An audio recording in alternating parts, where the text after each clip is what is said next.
circus the pen lands on. Doc here, his hands on. What's the beef? The coolie high code chiefs, high post techniques, high drape off And we'll get going in illustrate the paper 5, space off the pens that 4, paint. Then design what habit National Geographic, the magic will tailor my status and plus flavor that's automatic. Hey everybody, and welcome back to the Punchman's Report. My name is Russ Seabutter. I'm Jimmy Burrito. And we're all done. We did it, guys! Yeah! Yeah, we did it. We finished the whole season. Have a good night and goodbye. And other than randomness, everybody lived. All the teams, they made it to the end. So, so good job. It's this episode's gonna be a little different than usual. We're not gonna do kind of the recap of the games the way we normally do. Instead, we're going to first and foremost congratulate our division winners, talk about their teams a little bit, maybe give some pointers for the playoffs, and then we're going to do a quick look at the Hall of Fame, which I know some of you guys have requested we do some more of, and then we'll go in and basically give a spotlight to every team. It's going to be quicker ones because we don't got all time in the world. But then we'll kind of run through. We'll see where your teams are at and talk about advice for next season and maybe even players on player market you should look at or whatever. So yeah, how you doing, Jimmy? I'm doing good. Good. Snow's starting to melt. It's a little bit warmer out. It is. It's finally thawed. Jimmy and I are finally able to wear our slightly less heavy jackets as we stomp through slush and gray snow everywhere. It's a fantastic thing. I have to put my hood up. My hood can be down. Let my hair out. Wave it back and forth in the warm and gentle breeze. Those of you who don't live in the Northeast, you're missing the most beautiful time of the year. All right, so I guess without further ado, we can jump right into Division 5e. Let's start with the Elegantese, and as we might have expected with our beautiful naming scheme, our two leaders, though it's not reflected here because we have a bye that needs to process, but I believe it is going to be the Sidestreet Chaps, which they locked it up a while back, and the Midsummer Nightmares, who are going to have 9 wins that should put them at equal points with the Sidestreet Chaps. Yeah. So it's the Midsummer Nightmares and Sidestreet Chaps, which means we're sending 2 Dark Elf teams to playoffs. Couldn't be more elegant than that, unless maybe it was a Wood Elf team or a High Elf Elegant team. Elves. Elegant Elves. That's why the same. They're all the same thing. It was a conspiracy when the league put this division together. They made it the most dashing and dodgy division you could ever hope for. And for everybody continuing on with these teams and going into the upper divisions, do not expect anything like this division ever again. You will not get it. But yeah, congratulations, Sidestreet Chaps. Congratulations to Midsummer Nightmares. Go represent. You're both of these guys are excellent coaches for Dark Elf teams. I think Duke Inn has one of the most prototypical Dark Elf defenses I've ever seen. I've said it on the show a bunch of times. And the Chaps are hyper aggressive and have a really nice alignment of pieces and know how to use them. They know how to punch right there with any of the bashier teams, which is going to come in handy because they're going to see a lot of bashier teams in the playoffs. Yeah. So who go forth and get bashed? Yeah. Hope you live. Who do you want to start with? Let's start with our division leader, the Chaps. All right. Rockalobstrosity holding it down. Congratulations again, sir. Yeah. No small thing. Who I remember the first time I saw this team was actually in the Greenhorn Cup because he played Things Dwarves Hate in preseason. And I was like, this guy's got funny names, Excel Proficient, etc., etc. That's right, Excel Proficient. And here we are. He died, but he still has optimal touching. Well, looking at his team, I would like to note that I think in the preview episode, we made a lot of fun of Charm Bracelet. We sure did. His strong arm runner. And look at Charm Bracelet. With no development since, and still alive. Maybe he's got like 5 more points than he had at the beginning of the season. He's getting there. He's only 4 away. It's just MVP away. But that's indicative of the fact that he does not use the runner the way we thought he should use the runner on a Dark Elf team. And that's not a wrong thing. It seems to be working for him. How's he use it? Who the hell are we? I don't know, but he's not scoring touchdowns with them. He's scoring touchdowns with his blitzers and witch elves and. Well, I guess when you got 7 movement on so many other pieces, there's not a lot of reason to funnel it into him, other than he's AV7 and you don't want to do anything different. But not necessarily even funnel. It's just who else do you give it to usually, if not the runner. Well, he does have quite a bit of running and 7 passes, but I was trying to look at where you see him passes. I clicked on the player and then go to statistics. I was looking at trying to look at team statistics. They don't track passes on team statistics. No. That's garbo. It's garbage. Come on, Cyanide. Come on. Come on. We need advanced metrics. You plus minus, all that kind of stuff. What's a plus minus when he's on the field? Now, if you go into his blitzers, there's plenty of development here. Blocks above replacement. We'll work on that. Cyanide, call me. But yeah, so this runner aside, these blitzers have some very nice development. On the other hand, I guess the one that jumps right out at you is Lazy Plum Fairy Wings with plus strength. But there's good name. They're fantastic names. He's got his 2 blodgers here, one with sidestep, and then a tackle piece who is actually just a touchdown away from level, Bunny Shyheart. Yeah, he's got pretty even development on his blitzers. Nobody's really pulling ahead, which is good. Yeah, no favorite except maybe Willabore. But who knows how many of that? Like, some of that could be MVPs as well. Yeah. Yeah, 2 of them. And then, what's he got? He got a couple unleveled Linos, one just leveled, the other's 5/6. And now on to the Witch Elves. The cornerstone of any developed Dark Elf team. He ended up getting a fair amount of development on them, so it looks like he was using them to score those touchdowns. 3 on Roberta with 2 MVPs. Got some lucky MVPs. But that's good, because they are real important. Well, you saw before, he's excellent with surfing with them. Yeah. And it looks like he's built out his ball popper with Juggernaut. Juggernaut's an interesting first skill choice on a Witch Elf. I like it. I think if there's any piece in the whole game that can get Juggernaut for skill, it's a Witch Elf, because the way you use them with Jump Up, you're going to be taking lots of blitzes and moving into position to get surfs.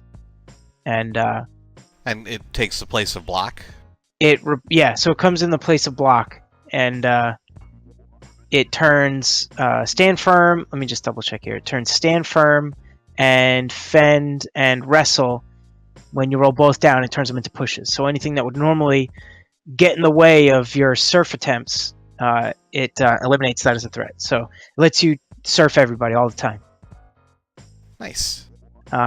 What is interesting is that he did put Wrestle on her after that, which is... I guess it's for the option and for potentially cage diving with the Juggernaut. The flexibility. Yeah, like you blitz in with the Juggernaut or hit in off the jump up. Yeah. And if it's a stand firm piece or it something like that, defensively too. Yeah. Yeah, because Juggernaut doesn't work if you take a hit. Wrestle does.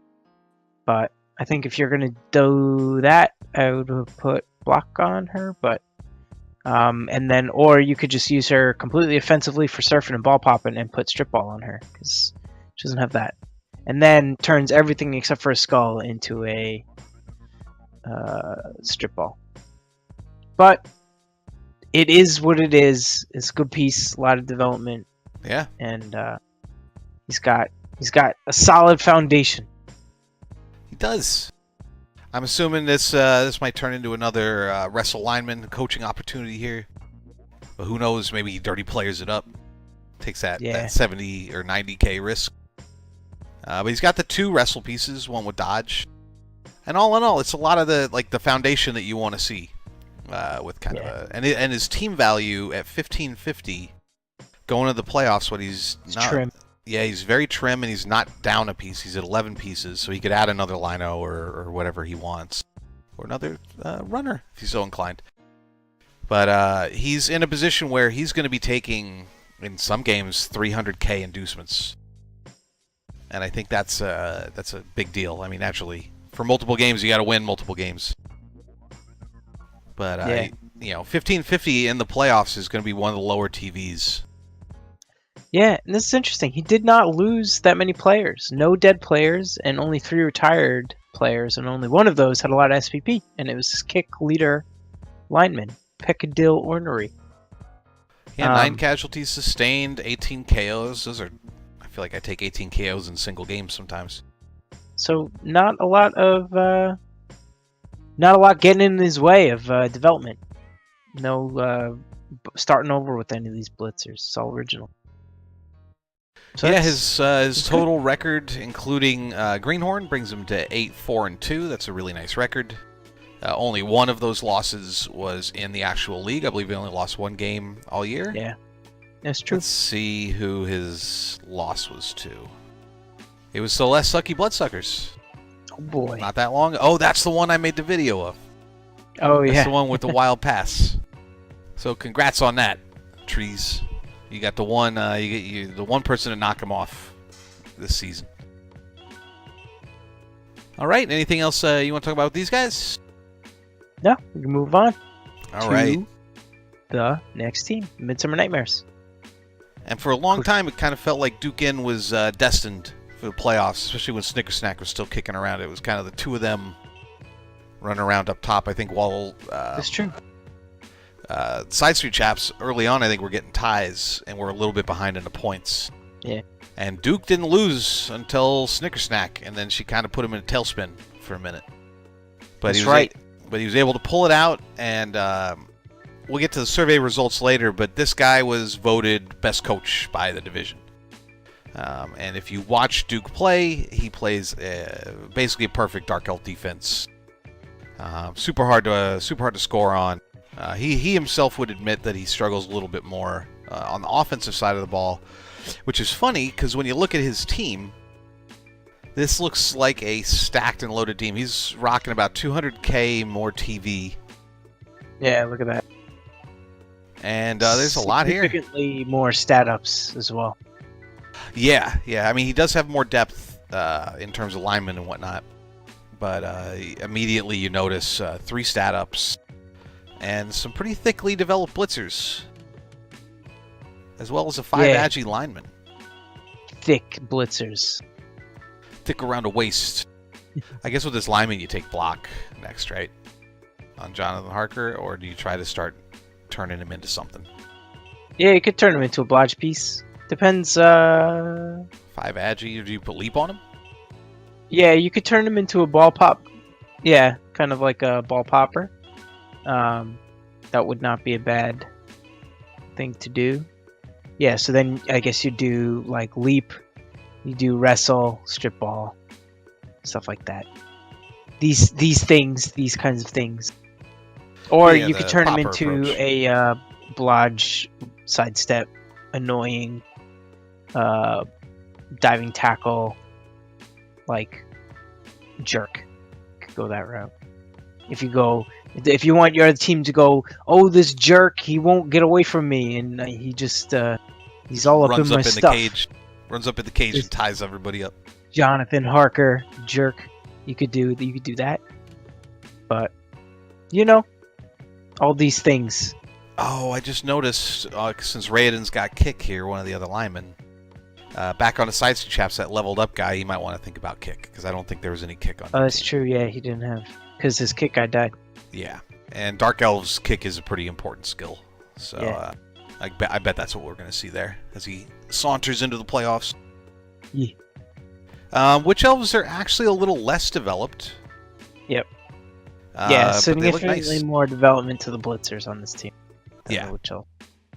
But there's that one move 8 Witch Elf, which is a fantastic first Yeah. level. Good for surfing. On Titiana. Tatiana. Titiana. Titania. Titania. Let's call her Titiana.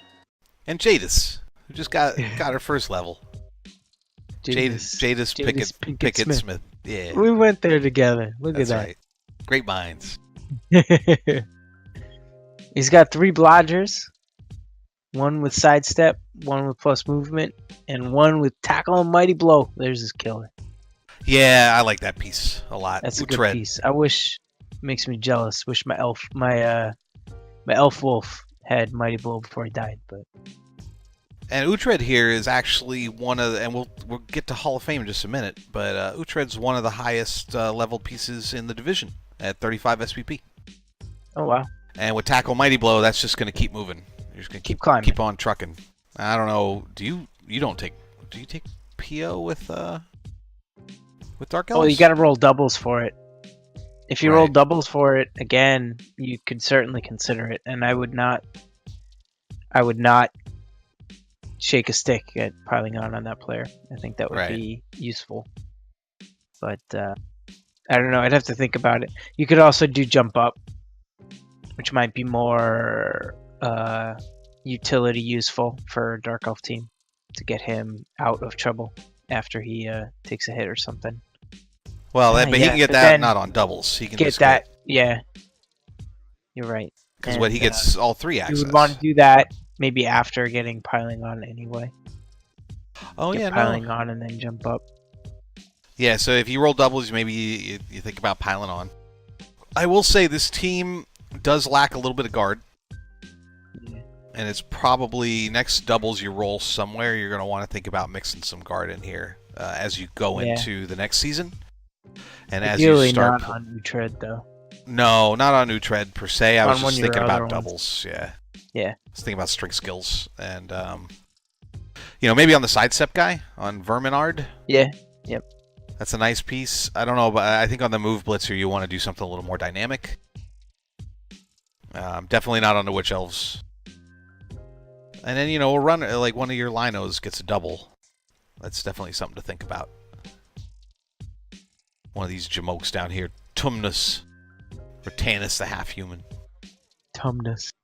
And they're all, I learned this from the survey, because Midsummer Nightmares said as one of his favorite things about the season or the show, or the best moments of the show, is us trying to figure out what his names were, and they're all just characters from Midsummer Nightmares, or Midsummer Night Dream. What? That's what he said. What is that? Midsummer Night Dream, the play by Shakespeare. Rob Stark is in Shakespeare and James Moriarty, apparently. I don't fucking know. And that's what he said. I call bullshit. Yeah, he's messing with us. We're never going to get it. We're never going to figure this out. Again, you're messing with my brains. That's what he does. He's too good a coach. He's got us all off balance before we even play a game.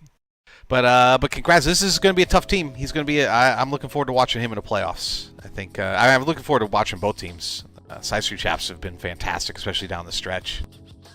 So yeah, and it's the year of the Dark Elf in the Elganese. Dark Knight year. Yeah, you're our Dark Knights. It's like the opposite of White Knights. Like you say bad things about us on the internet. All right. More like Batman. Jeez. Oh, right, Batman. All right, so we're going to take, before we start diving into the recaps on the rest of the teams, we're just going to take a quick look here at the Hall of Fame. Oh, that's the leaderboard. All right, what are we going to look at here? Let's go start with the most experienced players in 5E. Yeah, and as much as we like the little portraits, I'm going to jump over to the top 20 view so we can see the actual metrics, which would have been a nice thing for them to include in the top 3. But oh well. Yeah, it's too much thinking going on there. Anyway, number 1, Billie Jean. MJ Dance Squad. Got the ghoul with the 48 SPP. So you were wrong before. I was. You said it was Uhtred. I say he was one of the top. Yeah. Go back to the videotape. But it's significant margin. That's a lot of points to be way out ahead. Field. It's kind of crazy. I mean, this is where a lot of the point. Anyway, I guess maybe we'll do MJ Dance Squad next, especially since he was very close to making the playoffs on the back of Billie Jean. A lot of people, I think maybe we'll check it in a minute when we get to kind of some of the survey results stuff. But I do believe a lot of people said Billie Jean was the best piece in the division, and the experience certainly backs that up. Yeah, All right. Also worth mentioning here at number 3 is Ghost Bistros, who is another player a lot of people voted for as one of the best pieces. Yeah. Over on Eat Pray Show. teams. Yeah, and people, the division in general seemed to say that one of the most frustrating teams that they were playing were vampire teams because they were weird. Yeah. And and that makes sense. Ghost Bistros, I believe, is double statted up, but we'll see in a second. But he's a monster. Yeah. Yeah. Yeah, and then, well, I just wanted to say we see a lot of Midsummer Nightmares players. There's 3 representatives on here in the top SPP, so that's indicative of good development. And only one Sidestreet chap, and it's down at number 9, Smoke Raptor. Yeah, and I mean that goes back to the kind of the development difference, that 1500 versus 1720 or whatever it is. Yeah. And also, that's a testament to Dugan and kind of balancing his players and making sure he distributes the ball. So good either way. All right, what are we doing next? Next up, we got Most Violent.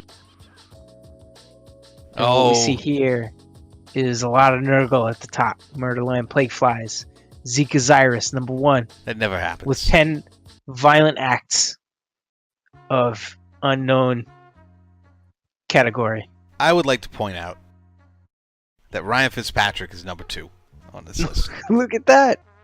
Ryan Fitzpatrick. That troll. His face doesn't even fit in the little picture. All you can see is his nose and the inside of his mouth, which looks like it's disgusting. Good old Ryan Fitzpatrick. 7.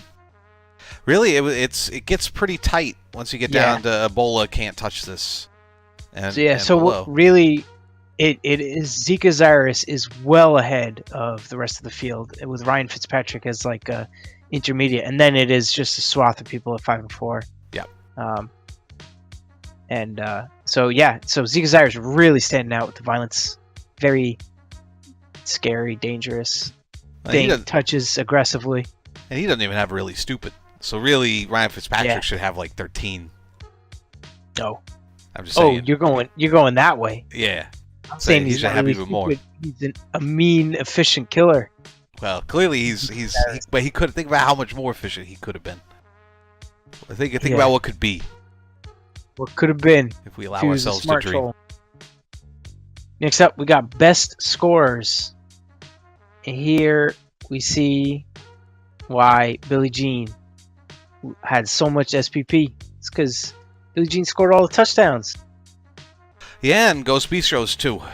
I believe that's 1 and 3 on the most developed team. Skreek the Handsy strangely didn't make the list. He must have been right behind there. Yeah. Yeah, look at that. It's that Skreek, I think, also had an interception. So the Handsy. That's all his points is in his touchdowns and his 1 interception. Yeah. They should call him Skreek the Clean Handsy. He doesn't get enough punches in. Call him Soap. But yeah, so we see not too much an Nurgle in here. Just Skreek. Yeah. So he's scoring with Skreek every time. Yeah, again, it's a few standouts and then a broad tail for the rest of the field. And I do think it's indicative of both those Dark Elf teams as well. Only Jonathan Harker even registers on this list.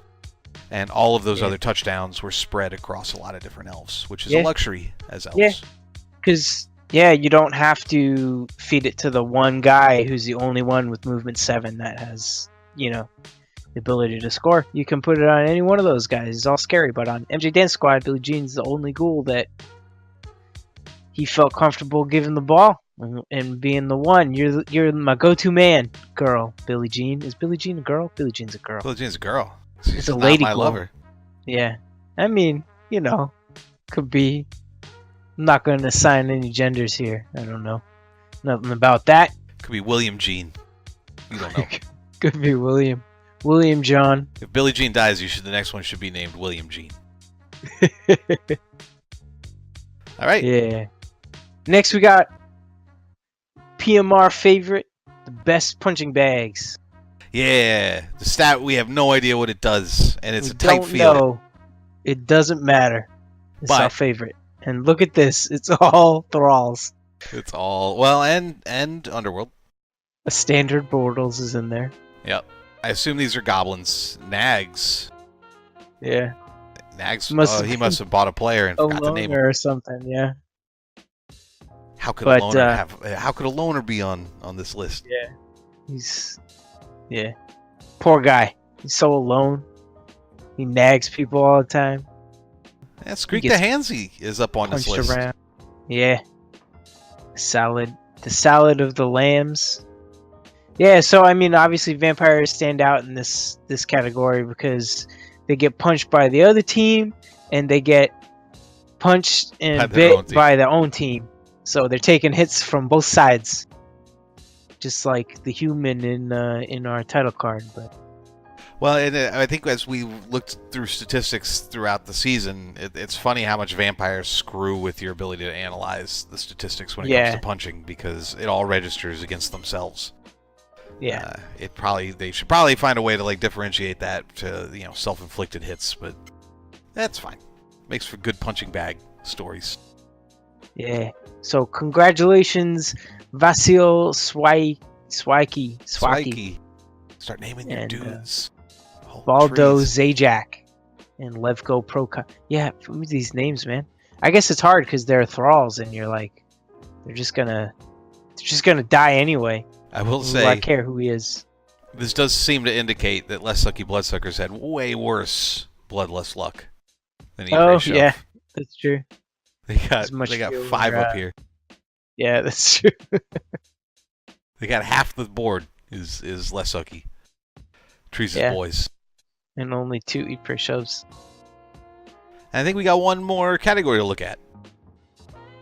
Nope, that's it. Oh, that was it. We got no more categories to look at. Yeah, no more categories. So yeah, I think we just start diving into the teams. All right, so now here are the teams, and we talked about Midsummer Night. I'm just going to take it from the top and go left to right. Sure. So we talked about Midsummer Nightmares, great team. Talked about Sidestreet Chaps, debatably better team. Now on to Jaden V and the Violaceous Violators. One of the teams a lot of people said was potentially one of the best coached in the division. So it's a good next place to go. These purple lizards, purple people eaters. Yeah, purple these men. are the sidestep diving tackle skink team. Yeah, it's all about it. He's like, I'm gonna make all you guys sidestepping, diving tackle-y guys. No specialization. Every skink for the cause. Oh, and here's Croxlantha, our 2-touchdown scorer. Superstar of the team who does not want to load in on the stat screen, but that's okay. That's okay. Yeah, and first thing that stands out to me is 4 block Sauruses. That's good. That's not bad for Saurus development for one season. No, it's pretty nice, honestly. And a couple of them are up at 9, so they're not even that far off. Hurt and MVP or 2, or a couple hurts and MVP will get you there. And it starts going, once you get the blocks, it really does start going a lot quicker. I don't know how many of these he had to burn down. Is this guy new? Tekwahegawatukushi? He is new. Not a single game played. Yeah, he does have 2 dead Sauruses, one of which had 15 SPP and block. So he lost the block Saurus. So that's too bad. But he's been replaced. But so he's got 4 rerolls, and I think we talked about this in a recap not too long ago. I would recommend maybe burning one of those down for TV. But you don't got to do it immediately, I guess. Well, okay, yeah. So he's at 1400 now, but he's down his Crocs, which is 160, and he's down a skink that's 80. So so it's not a slim might team. Be worth dropping that, especially because you do have block on most of your sources now. So it's not as if your 2DBs are going to be as risky as they used to be. Yeah. So the Saurus situation's pretty good. The Crocs is coming back, so that's no big deal. That doesn't look like a stat. Is that a niggle, or is it just... Nope, just a miss next game. So I think that's it's fine. just a miss next game, yeah. So that's good. Yeah, and you got great development on that Crocs. You're 12 of 16. You're going to get those 2 hits in short order. Maybe you luck into getting block on them, which is the holy grail. Yeah. And then you're carrying maybe a couple more skinks than you need to. Yeah. And you're carrying a lot of development in your skinks. Yeah, I was going to say, actually, I think the first thing I would do, even before cutting the reroll, is cutting some of these skinks. Don't really need this many. I like to go with 1 or 2 bench skinks, and that is more than enough usually. I would say Conquina of Gold is probably a goner. And if this was my team, yeah. Yep. There you go. Conqua. There's 80k off the roster right there. Honestly, I don't know. Did you take the highest SVP or the lowest SVP one and cut it of these other 3? I would cut two of your developed skinks and keep. Nah, I would cut Conqua. Yeah. And I would leave the rest and see what they get on their next skill. If they roll doubles on their 3rd skill, you can consider keeping them or stat up. Right. In the meantime, you have 3 undeveloped skinks that you could just cut 1 or 2 of those. Cut one of them, yeah, at least. At least 1, and then consider dropping a reroll. But that's if you cut the 1 or the 2, and your Crocs comes back and you cut Conqua, your team value is not going to drift too far from 1400. You're going to be pretty close to where you are now. You could probably keep the 4th reroll if you really want to, and still be one of the lowest TVs. It's true. I think this is no matter how you look at it, this is a good foundation going into the next season. If you like this team and you like playing Lizards, I would stick with it. I would. Yeah. I'm giving a thumbs up. I would be very to this happy team. with this team if I was your coach in them after 1 season. I'd be saying, man, this looks pretty good.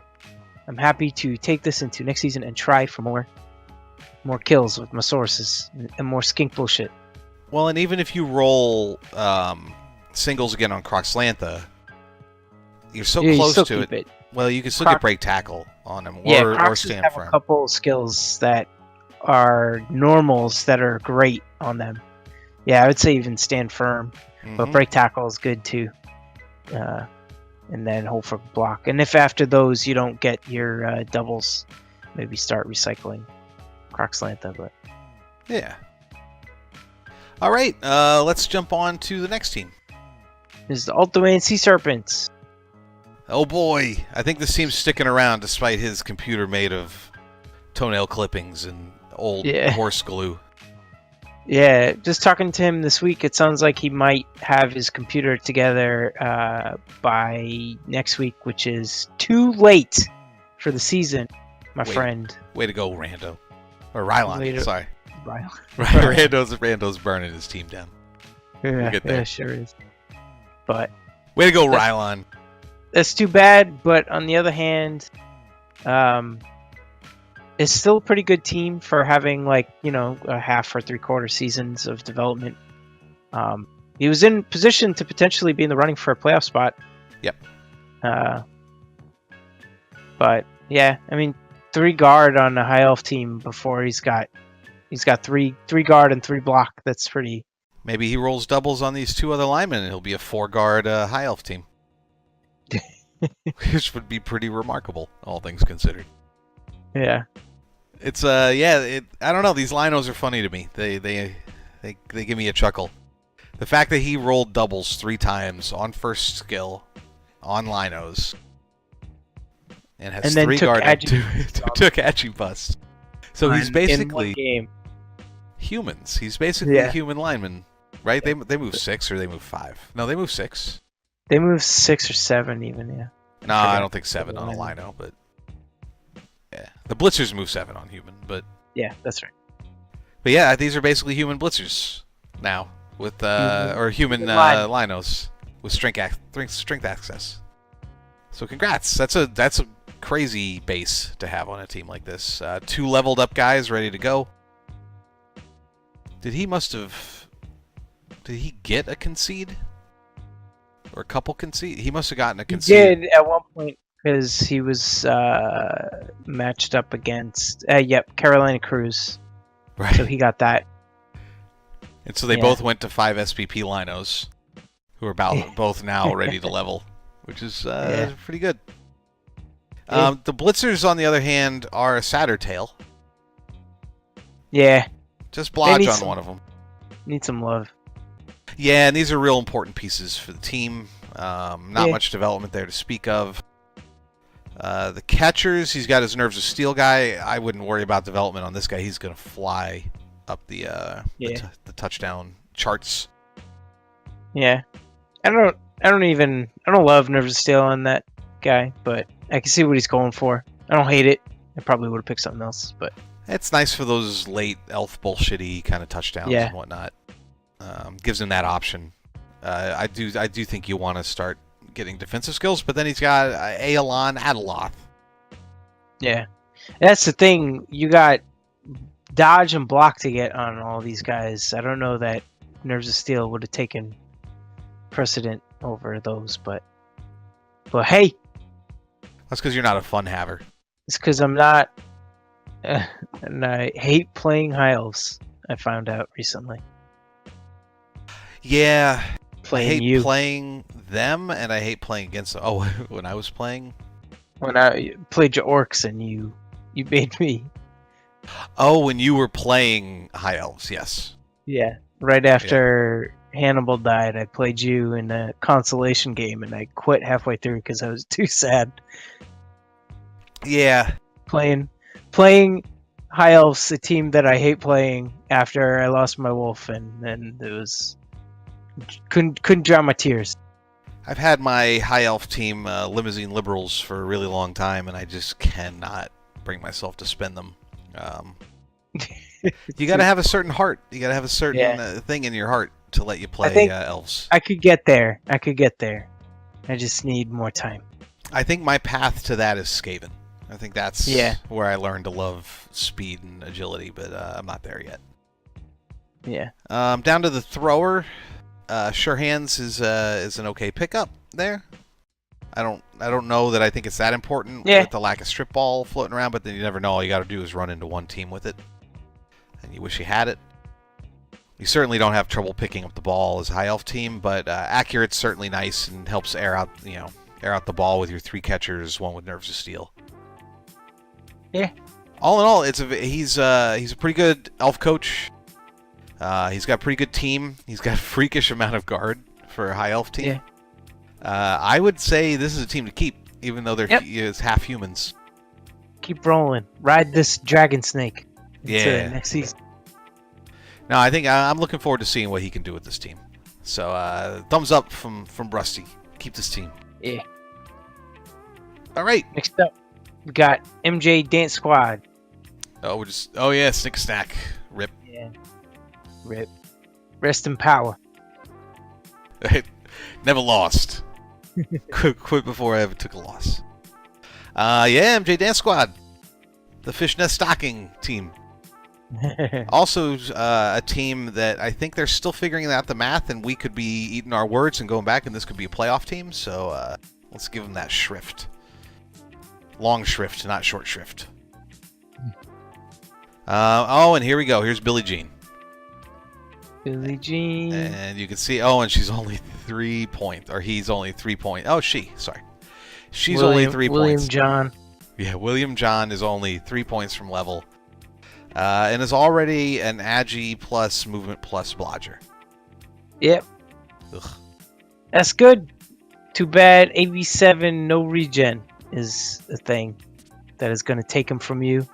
It's coming. Soon. Too soon. I mean... Look at Trophy Blake Bortles down there. I like that. Yeah. This, It's putting the moves on Billie Jean. I mean, I think having a player like Billie Jean means you need to carry more depth than you would otherwise, just so you can keep her off the field. Especially on Necro. Yeah. Where you have so many positionals that are important, and you really need the zombies to be a buffer. And it's tough when those zombies start taking hits and going off the field. If you don't have the depth, you're gonna have to put your ghouls into positions where they don't want to be. Yeah, and that's the thing is Billie Jean has to be protected pretty much diligently from here. Like, you got a true star, now you got to really protect it, and it's the one piece that they can hurt easily. I think you've already wrestled with this, but make sure you're adapting your tactics to account for it. Now on to who usually are the stars here. We got not much development going on in werewolves. Yeah, I'm a little upset about that.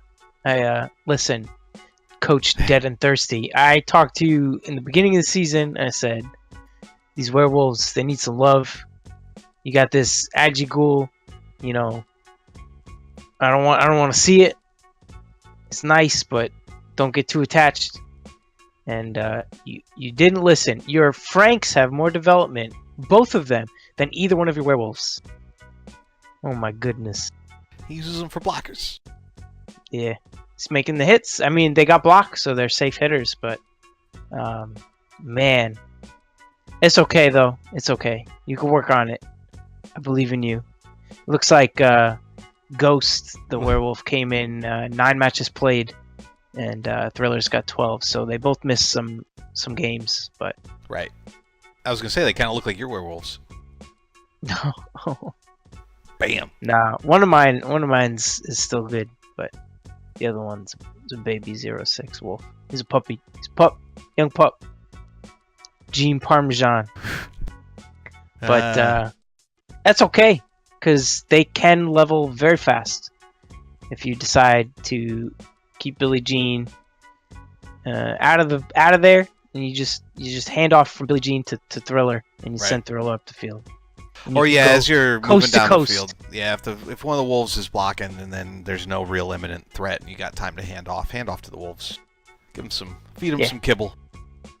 Yeah, you want to get blodge on both of those as soon as possible, so they become more reliable. Yeah, and it's a big jump with the wolves once they both have blodge or some freakish stat up. Yeah, the sooner you get them levels, the sooner you can get your plus strength on your wolf. You can't get that plus strength if you don't put in the time. It's true. And then it's just another matter of time from there until you get lightning bolted. That's okay. Just pay the flesh golem tax and you'll be all right. Pay your taxes. Well, I mean, these flesh golems have been doing it for him. One's 1 point away, so just a fleshy vanity pass away. Yeah. And, or a hit. Same with Smooth Criminal. Where's Smooth Criminal? Down here, the whites. Yeah. Yeah. Get some mighty blow on this bad boy. I would force black or white. That's good. I would force a touchdown on black or white, like literally the next thing I do as you roll into the next season, and get another level on him. Get guard. And then maybe I would say have Smooth Criminal throw a vanity pass to beat it, and then have him throw it back to Smooth Criminal. And then you got all these levels. Yeah, lots of levels. Looking at these, you get black or white gets guard next, Smooth Criminal gets mighty blow, and then beat it and man in the mirror get guard, and you are well set up. Yeah, and that's the nice thing. Yeah, the SPP spread here is at least very good for the future. You should see some nice rapid development in the beginning of your next season. Again, the wolves have a way to go. Zombies, you got your dirty player, that's fine. You got your kick, that's good. Yeah, I would cut one of these rerolls. Necros have very expensive rerolls. That's a lot of team value eating up your bench. Even though you are 15-10 team value with all your players. You just have one zombie miss next game with 4 rerolls. That's pretty efficient, but it's because your wolves don't have the points. It's because it's all on Billie Jean. It's all on Billie Jean. That's true. It's very concentrated, so it's not a lot of team value. What do you do with the other ghoul here? You put wrestle on him and get a popper, make him into a popper. Down the road. Yeah, couple thoughts on that would be you want usually 1 or 2 dirty player zombies, or you go for lineman zombies and they have like wrestle or block, and that I think is personal preference. But so you have kick and you have dirty player. I guess the other one would get dirty player and be your backup dirty player guy for the second half, because one fouls and gets thrown out in the first half. You want a second one so he can keep fouling. And in comes Blake Bortles. In comes Blake. Dirty Blake. With his steel shoe. Dirty Blake Bortles. He's coming out. He's got a glint in his eye because he's trying to make moves on Billie Jean, but she's all like, no, go away. And then like, well, what if I'll kick this guy? You like him? Let me show you. How much you like him now? How pretty is his face now? That's exactly how it goes. Yeah. I guess verdicts for the team. Definitely go ahead and bring this team back. I think it's a real nice base. It'll set you back whenever Billie Jean dies, but you got block on your Franks, man. I'd say any Necro team with block on its Franks is worth keeping, because everything else is pretty easy to develop, other than maybe the whites. And your whites are in pretty good shape too. They're all right around level. Now I will say you need to start getting guard on this team as you move into not fresh roll divisions. You're gonna need the ability to stick guard on somebody and hit them with your wolves. Yeah, Necro is a team that does run with not a lot of guard, but like I said, the 2 Franks and black or white are gonna pick up guard pretty soon, and then you should be all set. That's usually all you need. Yeah, 2 or 3 guard is pretty good. They'll take you a long way. Take you well up into the higher divisions. Yeah, well, really, that's about all you're gonna be able to fit on a Necro team, unless you get doubles on a zombie, and then that zombie dies. He's gonna get all this room when Billie Jean dies. Get all this SPP back or TV back. Yeah. But well done, and I guess let's move on to the next team. Let's do it. All Murderland Plague Flies. Oh, not Bones Like a Fish? No. Man, that guy played like 1 game. Yeah. And he was all excited. He's like, I like that you like our team names, player names. And I was like, yeah. And he's like, you know what, though? I'm out of here. I'm out of here. The Purple Nurgles. Purple Nurgs. The Murderland Plague Flies. I guess we haven't been looking at everybody's records as we've been going through, but 5-2-6. Not shabby. That's all right. 5 wins is nothing to be sad about. Man, I wish I had 5 wins. You do what I do. 6 wins, 6 losses. There you go. Yeah, one of those ties goes into a win, and then you're right there with Jimmy. Yeah, so there's a lot of good development on this team. Yeah. This is a nice team. I love the 2 block Mighty Blow Nurgle Warriors. Jumps right out at me. Guard on your beast is great. I would get Stand Firm on him. I actually might have taken Stand Firm first. But guard's good. Guard's great, but one of those. Once they get Stand Firm though, they're such a nightmare to deal with. Yeah, for anybody with like skinks or goblins, it just ties up the whole group. It's the best. Yeah. But Ebola Can't Touch This, and Zeke Osiris, I believe, were both up there on the hit list for biggest casualty guys. Violent. Yeah, most violent. Got the guard Nurgle Warrior. He's going to develop real slow, but that's okay. That's all right. Yeah, it's all right. I mean, the guard's important, especially because you're squaring up with block teams or bash teams that are going to have guard. So you need it. And so maybe I'm being too harsh on guard. Maybe I'm just sick of dwarves. But yeah, no, great development on the first 2. The other 2 are going to come along a little slower, but that's okay because you've got the killers in the making that you need. Now you just got to roll dubs and get those claw pieces on those 2, and they will be terrors. They do not even need doubles.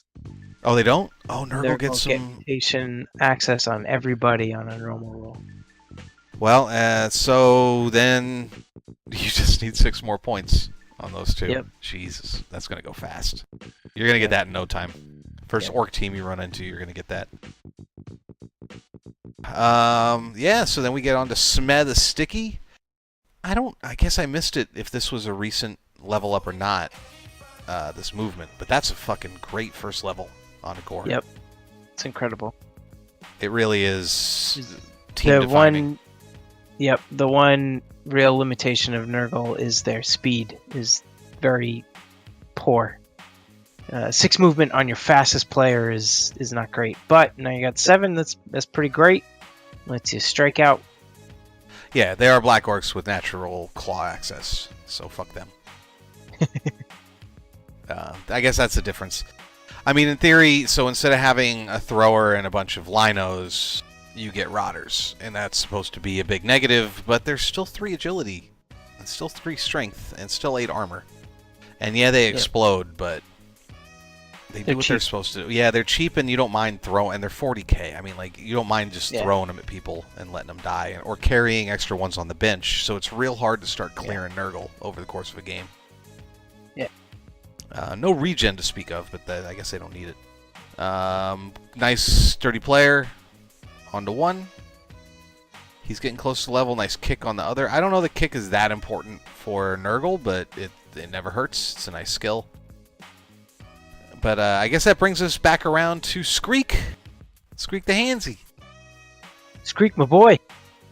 He is 3 points away. He's 1 touchdown away from getting big hands, I guess. That's my guess. Or block. I mean, that would make sense to me. But he's Skreek the Handsy. Like, you got to take big hand on him. That's true. Yeah, I think we made that joke earlier in the season too.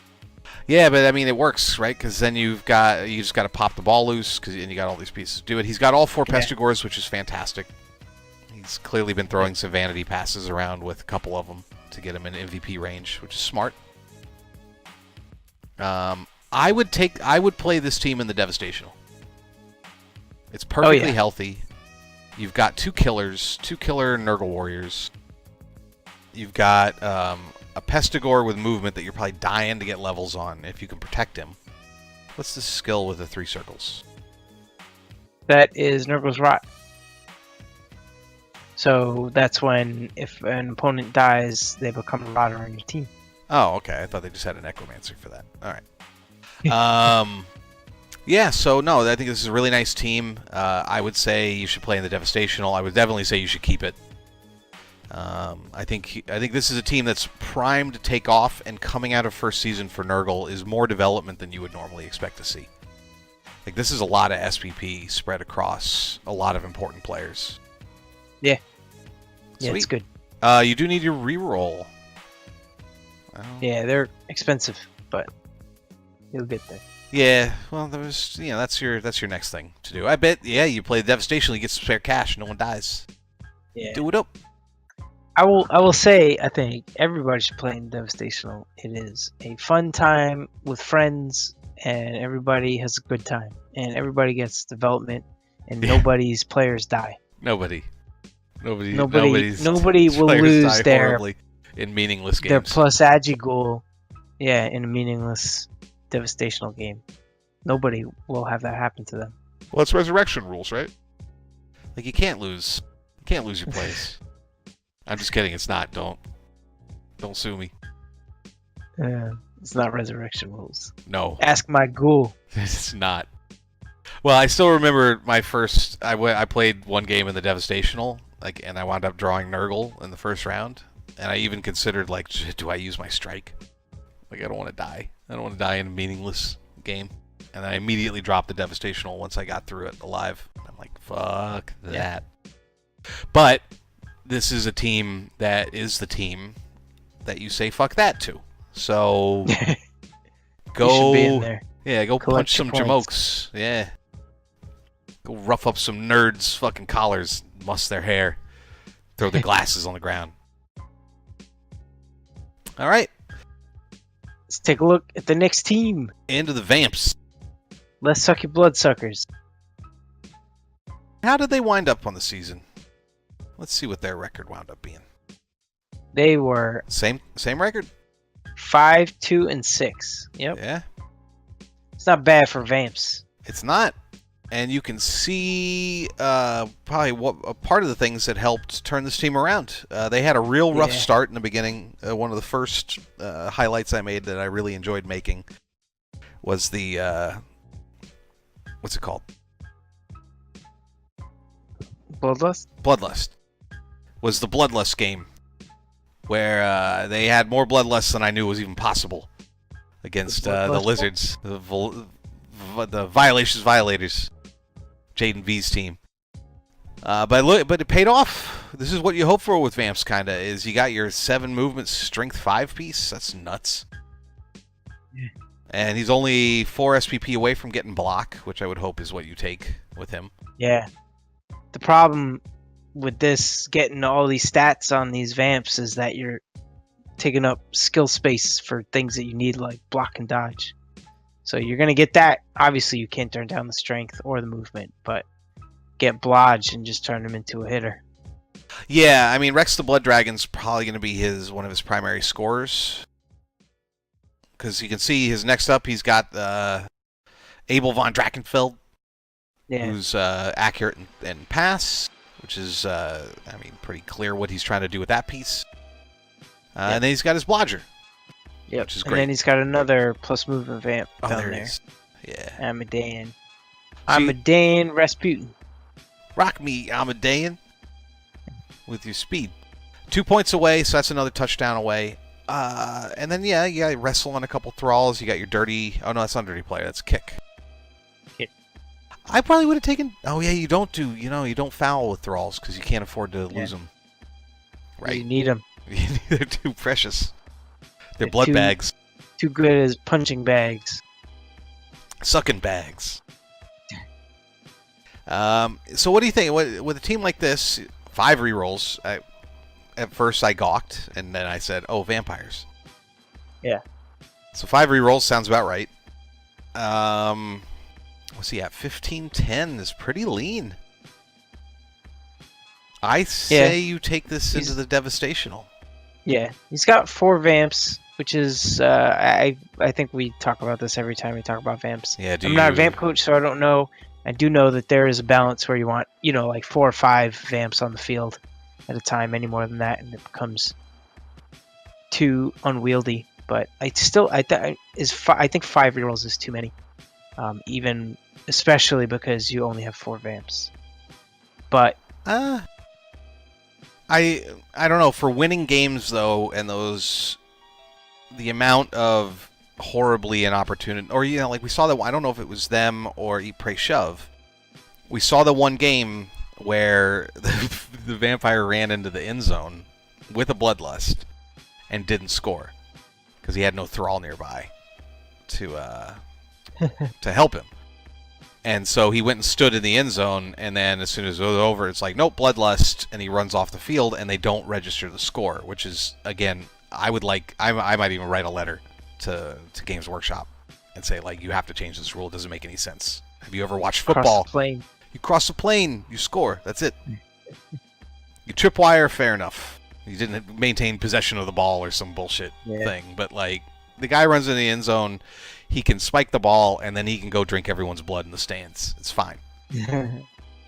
So I would like to see that change some point in the future. And Games Workshop is notoriously good at listening to feedback from their fans, so I'm sure that'll happen. But I think you take this team in the Devastation and keep developing it. I sure would. I would with Vamps. I don't know why. Maybe I just don't value. They don't have many pieces. They only have 4 pieces that you really need to protect. Everybody else on the team is built to protect them. Yep. And so many of these pieces are getting real close to, like, defining levels. Rasputin, the Blood Dragon here. The other 2 guys aren't that far away. Maybe you get some more wrestle. Maybe you luck into some doubles and get some guard. Do it. Do it up. But yeah, and keep the team, by the way. This is fantastic. Like, these stat ups are fantastic. Yeah. I wish I had a move strength piece. I don't think I've ever rolled a strength. You rolled it on a troll one time. Yeah, and I didn't take it. And you cut him. I took block. Yeah, I put it on a troll and realized, like, this is stupid. This barely helps. With an assist, I can get a 3-die block. Like, great. With 2 assists, I can get a 3-die block, which is where he's always got 2 assists. Who cares? Block is always the thing. If you have a troll all you troll fans out there. You get a troll, you take block. I was foolish and young. Living wild. All right. Hey, on to holes in film Flayers. Come play it. This is a nice team. Yeah. He's This got is it, more like how I like to see development progress on a Necro team. right. Nothing on the ghouls. Yeah. I mean, this is actually kind of like your prototype first season development on a Necro team, right? Like, Yeah. This is exactly is- what you would hope to walk out of your first season with. Yep. This is you come into a season and you say, "Man, I hope I roll Mighty Blow on a Wolf. I hope my Franks got blocked, and Yep. I hope the rest, all of those guys all my positionals are alive." And Yeah, you whites got have it. a couple levels. You even got a guard zombie. You got one a guard thing I and might a have kick done zombie. And a guard, guard, differently. kick, and dirty player. Dirty player. Exactly what you want. And the next two zombies are 1 point away each. Yeah. The one thing I might have done differently, but I don't blame him for doing it the way he did it, is Mighty Blow on Jason Bourne. I would have gone guard first on the second white, but I don't blame you. And maybe he leveled first and he got Mighty Blow, and then Jules Winfield leveled anyway. Just sat despite- there at 6 SVP. I think Yeah. he just wants the second white to move faster. So he'll put guard on Jason Bourne, and then he'll put piling on or something on Jules Winfield. Right, because you do piling on with the white, or at least I feel like I get pilinged on by whites all the time. Some people, you can either, some people build their whites into piling on guys because you don't get normal access for piling on the werewolves, and others will turn them into support pillars where you get guard, stand firm, tackle, and that's good too. It just depends how you like to play your team. Yeah. I don't have very much to say here other than it's kind of perfect. Yep. Like, it's exactly what you want. I would playing- not play this in the Devastational. I would, because I'm not a pussy, but Got me. Oh, got me. meanwhile, I only played 2 games in Devastational last season because my ghoul did die, and my wolf was getting fouled, and I said, I'm going to sit this one out. But you know what? I regret it. And Nuffle, he struck back at me. He's like, oh, you going to quit? You like this wolf? This one? Yeah? Okay. Lightning Bolt. See, Nuffle won't get mad if you never join the Devastational. Nuffle Then, teased me. then you never quit. You never quit nothing. Yeah. Either way, I mean, this team is exactly what you want to play at 1500. Yeah. If you want to if you're having fun with it, you want to keep playing it, and you want to kind of put it. Here's the problem with Devastational. They are meaningless games in terms of making the playoffs or advancing your team or developing your. I mean, not developing your team. You get the development, but you're not working towards like higher divisions and longer term Eternal League success.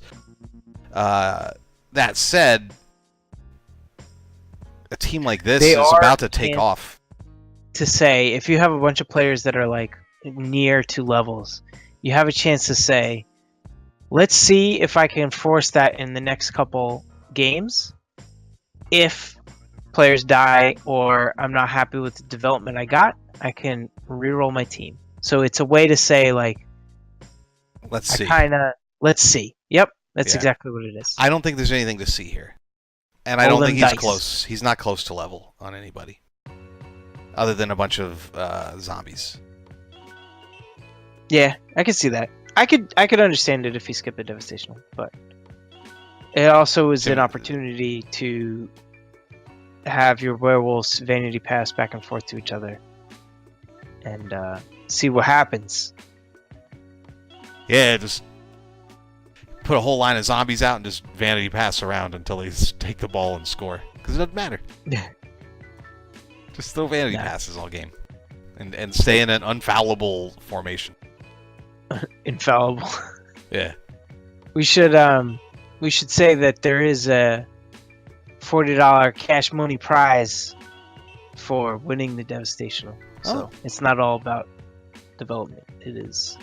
Yeah, I forget who was the person that put up their own money for it, but somebody putting up their own money. I think I would pay $40 not to have my team destroyed in a meaningless game. I think I would pay $40 to not have that happen, like to be able to skip the devastational. Rich Rusty over here with his monies.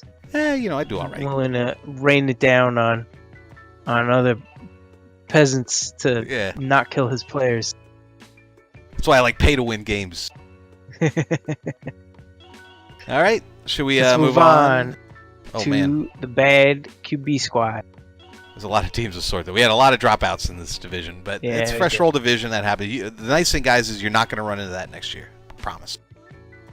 Yeah. People are going to stick around. Mostly. I could make a joke, but I'm not going to.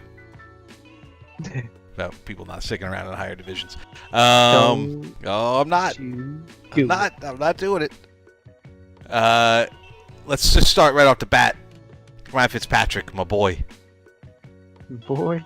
He's got that block. He's got that mighty blow. He's about to level again. He's got that second most violent reputation in the league. He's about to level again. What do you do with him when you level him? Do you just take guard, or you be cool guy and you take claw? Because he made him a hitter. I would have taken tentacles off the bat if he didn't get block, right? Yeah. But now he's got block. Well, I guess you could take tentacles with block. You could still take tentacles, yeah.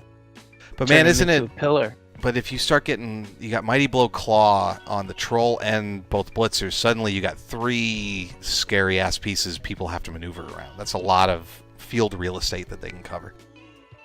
I mean, if you're telling me this, this is my team and I get to pick the next level on him, I'm going to say you got to get guard because you have no guard and he's a pillar and you need guard for your blitzers to be able to get their assists. That's what linemen are for, and throwers. If you are telling me that this is bad QB squad and your buzzard numbers over here, yeah, I mean claw, mighty blow, block, troll is totally fine. Like that is a great level up choice, and you will have maximum fun. And tentacles is cool looking as shit, and that will definitely work. Your 5 strength guy with tentacles is going to annoy a lot of people because he's got block and you can't get him off. And then I would take tentacles and stand firm. But he takes claw, and then it's no time until he gets tentacles. Yeah, I guess. Yep. It's I true. mean, he's already flying. He got block and he just took off in terms of Kaz. You should just get claw and then frenzy, and it is different than like the orc troll and even the goblin trolls, because the goblin trolls are pillars. You don't really like. It's nice if you have block on them and then you start hitting, but for the most part you don't. You just need them to keep people away from all your goblins. You would think that would be the case, but really this team needs hitters more than most kind of smaller or near stunty teams.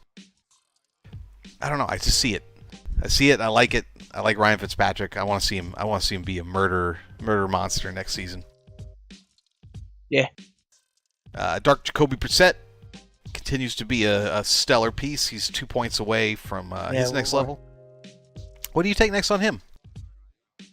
Piling on. You just go full killer? Maybe. I think you're right. I think it's piling on. Or horns. Ooh. Yeah, that would be cool. Dark Blake Bortles is bringing up the rear, same general development. Into the throwers, I believe he's Blake Bortles 3. Yeah. He's lost a few throwers along the way. I believe that was an Agi thrower. He had an Agi thrower that died. He had like a guy with like Blodge or something that died last week or the week before. Yeah, he's had some rough time with the throwers. He has, but he's and let me just look at his statistics real quick. 4-2-7 for a starting Underworld team is not a bad record. Like this, he's done pretty good with this team. And man, I wish my Underworld team looked like this after one season. Yeah. Like this is, I do like the development here quite a bit. But yeah, the throwers, nothing to write home about. You got your wrestle lineman, that's fine. Developing a standard Bortles is probably fairly high on the list because rat linemen are so important on this team. I love Nags. Nags is the dream. Yes, look at that. Nags was not a loner. Nags was the best goblin on his team. It might have been a loan. It might have been an MVP that he bought. I think he sounds like an decided underworld he was goblin, not going to name the goblins. Oh yeah, look at until all these he guys. got halfway into the season and then decided to name multiple players Andy Dalton. Well, that's okay. They'll all die, so it'll work out. You could name. You'll get names in there sooner or later. He's got the wrestle one that can just stunty right up into cages. He's got his other two-head. I mean, the two-head goblin is one of the funnest pieces in Blood Bowl, in my opinion. He got two. Two-head big hands. Two-head big hands is nuts. Yep. And it's just a matter of time until he dies. Because he's going to get into a bad situation. Or he's going to snake trying to dodge out of the cage after he just stole the ball. And then he's just going to get stepped on. But that's okay. Goblins are candle in the wind. Candle in the wind. He's got his 3 rerolls, got his APO, got no money. Yeah. But at 1240, he's getting star players every game, especially next season. Ride the snake. I like this team. I would not take it in the Devastational. Yeah, I would take it into Devastational, but I agree. I like this team, and I would keep playing it. Yeah. And it's been fun. I've had fun covering this team. Legitimately. Yeah. It's good on you, Buzzard Numbers. It's fun. All right. Next up, we got Eat, Pray, Shove.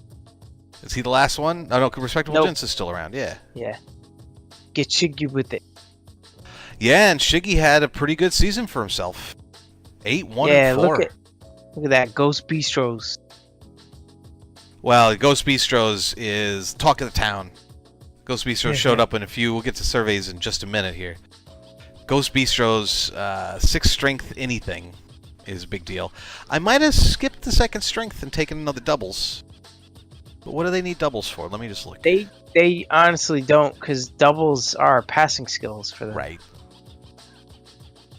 Oh, so that passer on Less Sucky Bloodsucker's got 2 doubles. Choice. 2. He had That's pass and accurate. Accurate. That's lucky. It's interesting. Yeah.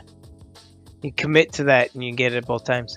But yeah, he doesn't need the doubles necessarily though. For most vamps, you're going to turn them into, a blitzer. You get your hitter, killer, whatever. You get your ball handler. None of which require doubles. And it's a less specialized. Oh, sorry. Go ahead. Yeah, it's just about you get your blodge and then you specialize them after you get some development on them. Yeah, and I mean, and so it's a balanced approach, right? Like, he's got blodge on 2 of them. He'll have it on the other 2 as soon as he wants to. He's, like we were talking about before, he's still sticking with the 4 vamps. He's at 4 rerolls instead of 5. And then it's a lot of thralls, and maybe this is part of why he's been so successful, is he's got a lot of meat. A lot of meat on the plate. Yeah. Maybe that's why his team has fewer guys on the best punching bags, because those bites are more spread out across more thralls. Yeah. Nothing too noteworthy. A little bit of injuries here or there, but nothing that really matters. 5 wrestle pieces, 4 wrestle pieces. 4 wrestle pieces. 4. Yep. Yeah. Kick and a wrestle tackle guy. And the wrestle tackle guy's probably either waiting on something special or he'll get recycled before too long. But yeah, man, it's a good team. I think looking at his development, unless he wants to get more wrestle pieces, I would not play this in the Devastational. I would certainly keep this team, especially with Ghost Bistros. I would be a little worried about Ghost Bistros getting super targeted in the Devastational, with not a lot to gain for it. The only guy that's really particularly close to level here is the Mirian Ostrow, the Thrall. I can see that. It's just a thought. I might still do it. But yeah, great season for Shiggy, man. Like, we were all laughing about vampires early on in the season, and he gave people a lot of trouble. As well, in the surveys, people said they really had a hard time dealing with the vampires. They were weird teams. Weird, wacky stuff, as Johnny Carson used to say for us old people. All right. Johnny Carson. Anything else you want to point on here? No. Let's move on to the Respectable Gents, coached by Chaos Time. Yeah, it's Chaos Time with the Respectable Gents. We got Not plus a lot. movement Goat and a Mighty Blow block Chaos Warrior and a couple injuries. But considering Chaos Time brought these guys in the middle of the season, Yep. it's not too bad. It's not too bad. I would definitely take these guys into Devastational because you're at a position where you are trying to catch up on a lot of teams, and you don't have a lot to lose. Yeah, I think that's actually really sage advice. You know, you could start over with the fresh Chaos team next season, and it's not that big a deal. Or you can catapult yourself to superstardom, going in the Devastational, and Nuffle will be glad that you were aggressive, and that's what Nuffle wants, and give you good tidings. I will say, Chaos Warriors of all the 4 strength guys are pretty much the quickest to get block because they can score touchdowns. Yeah. So while having block across them is big, it's not as big as, say, Nurgle Warriors, Black Orcs, or Sauruses. You do have the Niggle on the one, Alistair Conkwell. That's too bad. Yeah. You have no guard. Place him, but the move goat's good. It's a good piece. It's got a lot of potential. You can funnel points into him. The block Agi down Beastman is unfortunate. I can still keep him. He's still usable. Yeah, he's still usable, but he's diminished. Stick him on the line. I would probably burn Lord of Death down. No, stick him on the line. He'll be fine. Right. Die on his own. And then not much. I guess you got one guy that's a vanity pass away. You could even try to vanity pass with the Chaos Warrior. If you do Devastational, I would do that right off the bat. Just try to level both of them and see if you get something good.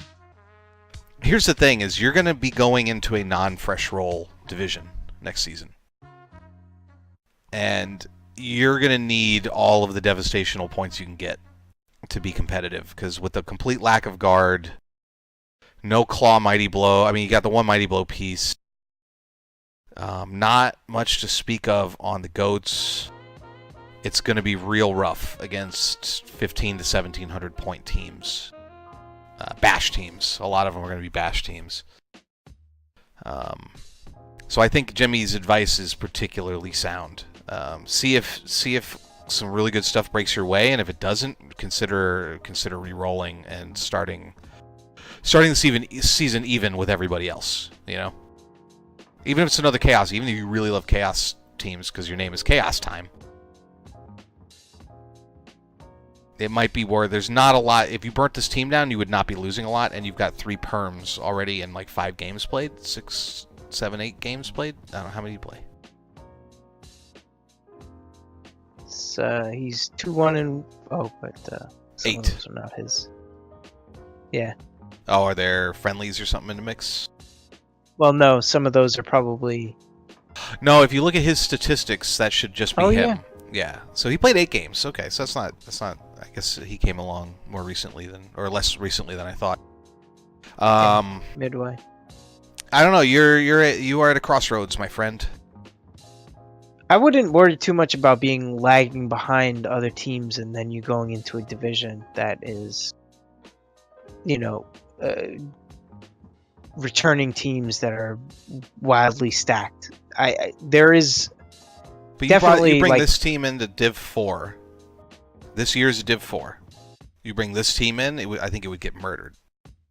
But it also would not go to Div 4. It would likely go to like 5A. What 5A was this season, which was teams that won in Devastational in Greenhorn games and did well, and some returning teams. I don't believe that's the case, though. I believe that he will go into a division that is all returning teams. There will not be he will not go into the top of the fresh roll divisions as if he just played in the Devastational. So 5A were the best of the teams that came out of the Devastational. 5B were like slightly lower, and so on down the list until 5D, which we did, was kind of a mix. Some teams had played Devastational or some Devastational, and then some had done none. And then this division, 5E, was the first of the complete fresh rolls. But everybody in the fives was a true fresh roll first season team. So he's not going to get to play any of them. He's going to go into the lowest, most likely. Maybe. Unless he has a miraculous development in the Devastational, will go into the lowest of the returning team divisions. And I think even then, the worst team in 4 is probably about what he's going to be facing next season. It'll be fine. Definitely playing Devastational. See how far you can take them and decide then. How about that? Yeah. No, and I think he should. I totally agree with your strategy. I'm just saying, if you don't get some nice development or some cool pieces that you're like, oh, now I got my star, now I got my piece, you should wait. Or if you don't care and you want to push through and hike up the hill, then that's highly admirable. That's kind of what Eisenmike was talking about, right? Like, he approaches it as a rebuilding, like that's part of the game to him, is rebuilding as his team gets beat up. And if that's fun to you, don't listen to me at all. I'm too precious about my pixels, I think. So I would really worry about taking a team like this in, because I think you just might get slaughtered, and then you might be miserable for another season. So you came in at a disadvantage this season, maybe you're at a disadvantage next season, maybe you don't want to do that, or maybe you don't care. It'll be fine. You tell us, Chaos Time, we never hear from you. You never write. Fine. You never call. All right, but hey, good luck to you either way. That move goat's something to build on right there. Yeah. And you got money in the bank, so that's nice too. And I think that about does it. So what do we got? What do we got next on the agenda? Survey two-screen results. Oh boy, survey results. I'm gonna jump back out to the div screen while we look at surveys. All right. So we have just a couple surveys that we're going to cover today. First and foremost, people wanted to know, or I'm sorry, I asked these questions, so I wanted to know which coaches people hated playing against, because I think that's actually the high, the next category is best coach, so that's people voting for the coach they think is the best coach, right? I think there's a special honor in being the team that nobody wants to play. And so let's start there. We have 3 teams that we should talk about, maybe 4, because it's hard to say. A couple different people actually didn't name a specific. It wasn't Ypres Shove or the Less Sucky Bloodsuckers. It was just Vamps. So that is the winner. The winner of this category for Season 7 of Rel in Division 5e, Vamps are the coaches that people hated playing the most. So congratulations, Vampire teams. You've confounded all of your opponents with the fact that you self-destruct and eat your team while they watch. Also getting votes were the Murderland Plagueflies and the Violaceous Violators. So good job there, Lizards and Nurgles. I think most people dislike playing Lizards more than I actually enjoy playing Lizards. But a lot of people don't like it. Maybe it's all that strength. And the skinks.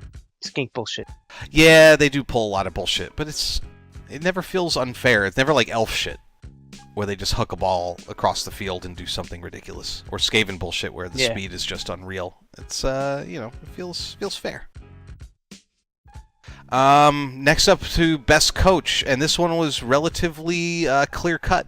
In fact, he even got a vote for Best Coach from one of the coaches in 5D. And that is Duke In with the Midsummer Nightmares. Yeah. Maybe I did you a little PR job talking about your defense, but man, it is a thing of beauty.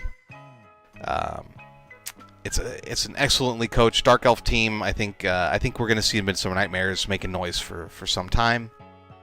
But big congrats, Duken. You are voted by your peers the best coach in the Elegantese. The most elegant. The most elegant. The king or queen of the elegance. Also getting vote was the Violators. So it's worth both a hated coach and a beloved coach. Which means you got balance. Balance in your life. You got the good chi or something. Yeah. Okay, so on to the best piece for Division 5e. And what's your guess here, Jimmy? Other than the fact that you have the sheet open and you can see it. Other than I'm looking at it, and the fact that you spoiled it twice. Oh no, did I? Yeah, it's okay. No. But it's Billie Jean. It is. It's got 2 votes. Billie Jean to Dust in the Wind. MVP. League MVP of Division 5e. Yeah. So, imagine I put a little graphic up here of a picture of Billie Jean with a little crown. Or is there a statue? I don't know. I guess I can't put a statue in her hands. So I'll put a little crown on Billie Jean's hands. But we also have a runner-up piece in Ghost Bistros, who we were just talking about. Yeah. Yeah. I mean, and that's a 6th-strength vampire. That's a whole thing. I don't even know what to say about a 6th-strength vampire other than gross. All right. Now, what we're going to do is we're going to go over to the 5D survey results as well. So, ideally, I put this in the timestamps, and then you 5D coaches, welcome aboard. Welcome to the show. You can't skip all the way. I'm going to get you guys in, and then you got to watch the highlights after we talk, and then you can watch all your spotlights and shit. But yeah, so there were a lot more people listed in the coaches that people hated playing in 5D. Who do you think the winner was? I'm going to guess it's the Dwarves coach, Tim Nielsen, of how much you tried to bury that. You tried to, what's that movie with you putting the dreams in the brains while they're sleeping? Inception. Inception. I inceptioned. You inceptioned those guys into hating Tim. I tried my best, and it worked. It worked. So congratulations, Tim Nielsen. You're the most hated coach in the Deadly D's. Honestly, it's kind of an honor. This was a rough division.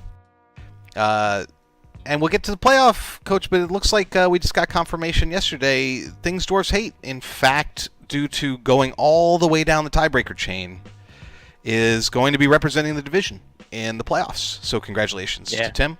We'll talk about his team in a minute. Fourth or fifth tiebreaker was required.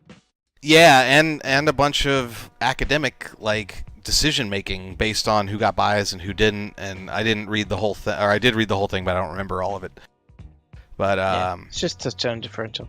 It is, and I recognize as well that's got to be heartbreaking for Fear and Bloating. But man, you had a hell of a team, and you're going to go terrorize everybody. So, and your team will probably come out of this intact. So you're all good. But yeah, Tim is the most hated coach with Things Dwarves hate. But it's worth noting there were a lot of teams in here that people hated playing. Starstruck got a mention. Fear and Bloating got a mention. Woods of Holly got a mention. Almost Dead Poets got a mention. The Franks got a mention. And then one person just said it was misery everywhere.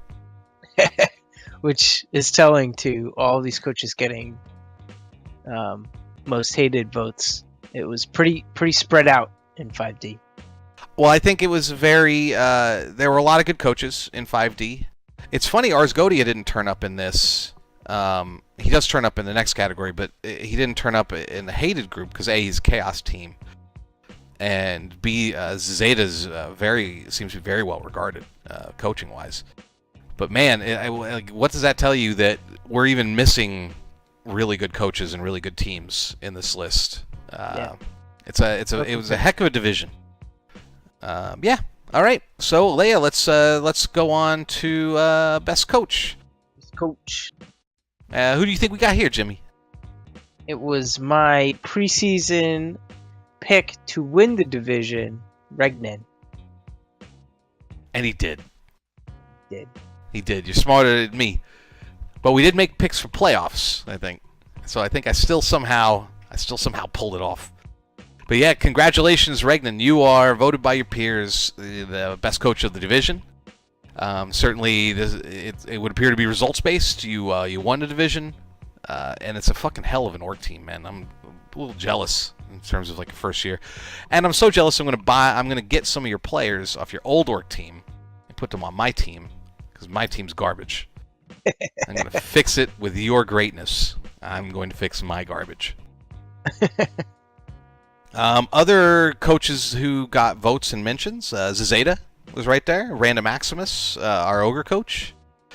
Tim, and who we just talked about. Christoph, Almost Dead Poets. Joker. And then someone voted for both down, which is a good, interesting. It's too intellectual. I know, it makes you think. Makes you think. It's things that make Makes you go, you think, don't it? Yeah. But yeah, congratulations again, Regnan. You are the best coach, voted by your peers in the Deadly D's, and as we just said, it's a hell of a division, so that's a hell of a compliment. All right, on to the best piece in the division. And I guess I'll go ahead and announce who the best piece is, but I have an observation I want to make once you're done. It is Buck Plank Chest? Yes. Yes. Puck Blank Chest. That's what you wanted to say. You got turned around from those P's and those B's looking the same. What? It's Buck Plank Chest. Yeah. You said Puck Blank Chest. Yeah, I reversed it. You didn't reverse it. Yeah, like Missy Elliott. In your brain. Straight In up, your flip brain. it and reverse it. Yeah, but no. I'm just going crazy. Big old, but I didn't put them in order, so maybe that threw you off a little bit. Yeah. But that's good looking. But yeah, Buck Plank Chest won the vote. But we have a lot. But we actually have 3 members of the Revenge of the Franks, 3 pieces that got nominated here. Also nominated was Bob Johnson, the scoring monster, and Rolls Fizzlebeef, who I just really know because I like his name, but I don't know that I could tell you what his skill ups are off the top of my head.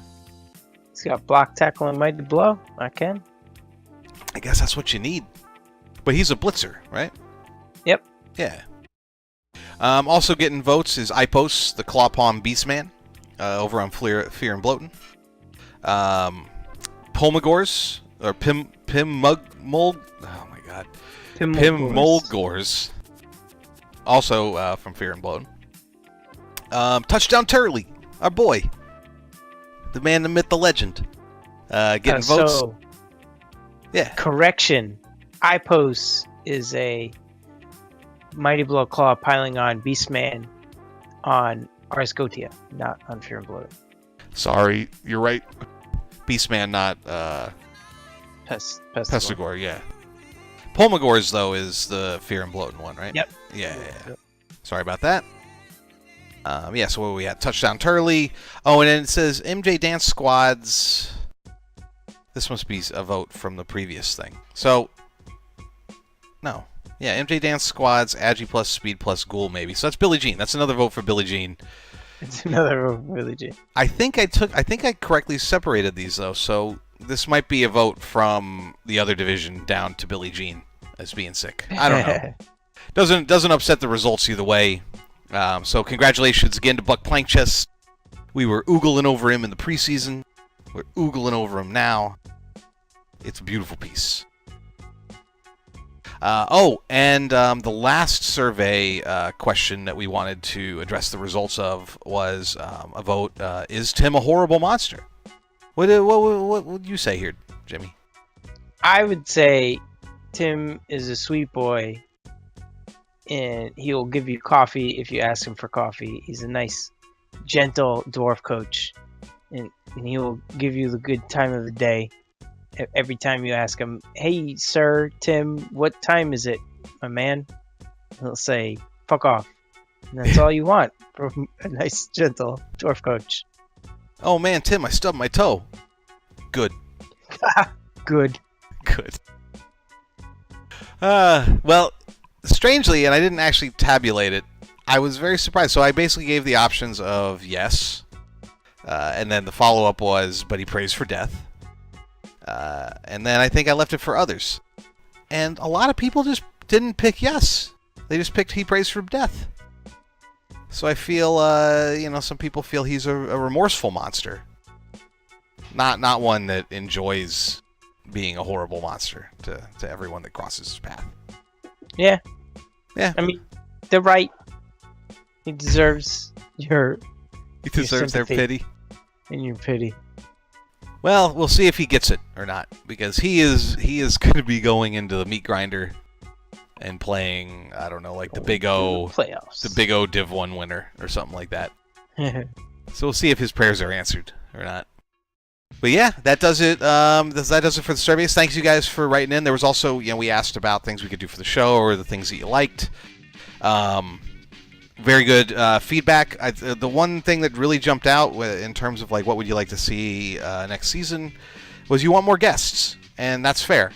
I think it's typically been a little more work to schedule people than we may have desired. But that's something, and maybe we kind of augmented that, I guess, with the punching annex. But those aren't coaches in these divisions, so I get where they're coming from.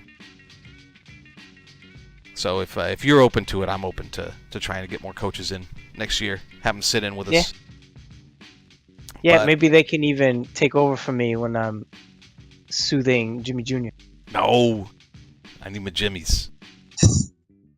But yeah, that was so. Again, thank you guys for writing in and helping out with the survey. It was great. And I guess before we jump into the 5Ds, let's just take a quick highlight break. Let's do it. Kick up your feet. Enjoy the show.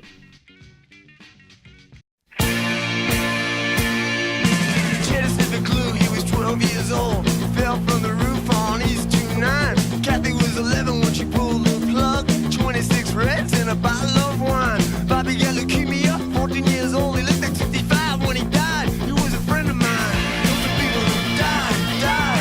Those are people who died. Those are people who died. Those are people who died. They were all my friends that just died.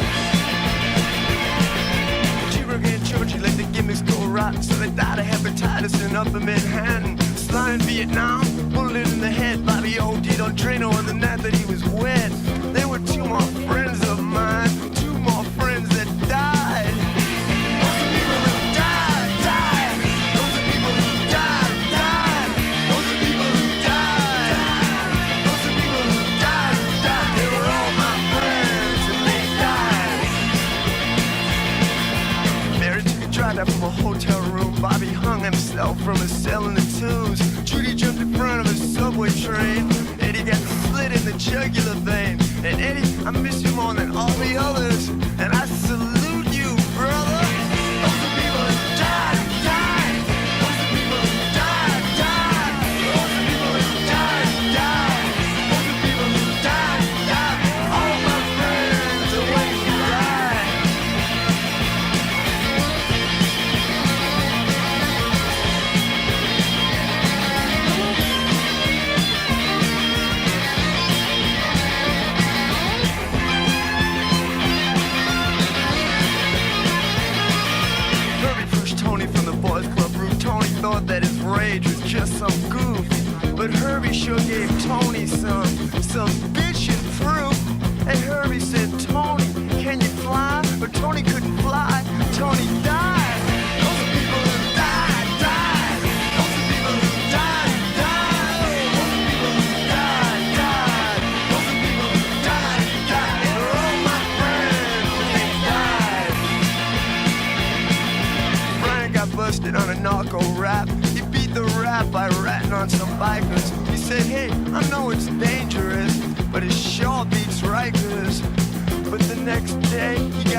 pull the plug on 26 Reds and a bottle of wine. Bobby got leukemia, 14 years old, looked like 65 when he died. He was a friend of mine. All the people who died, died.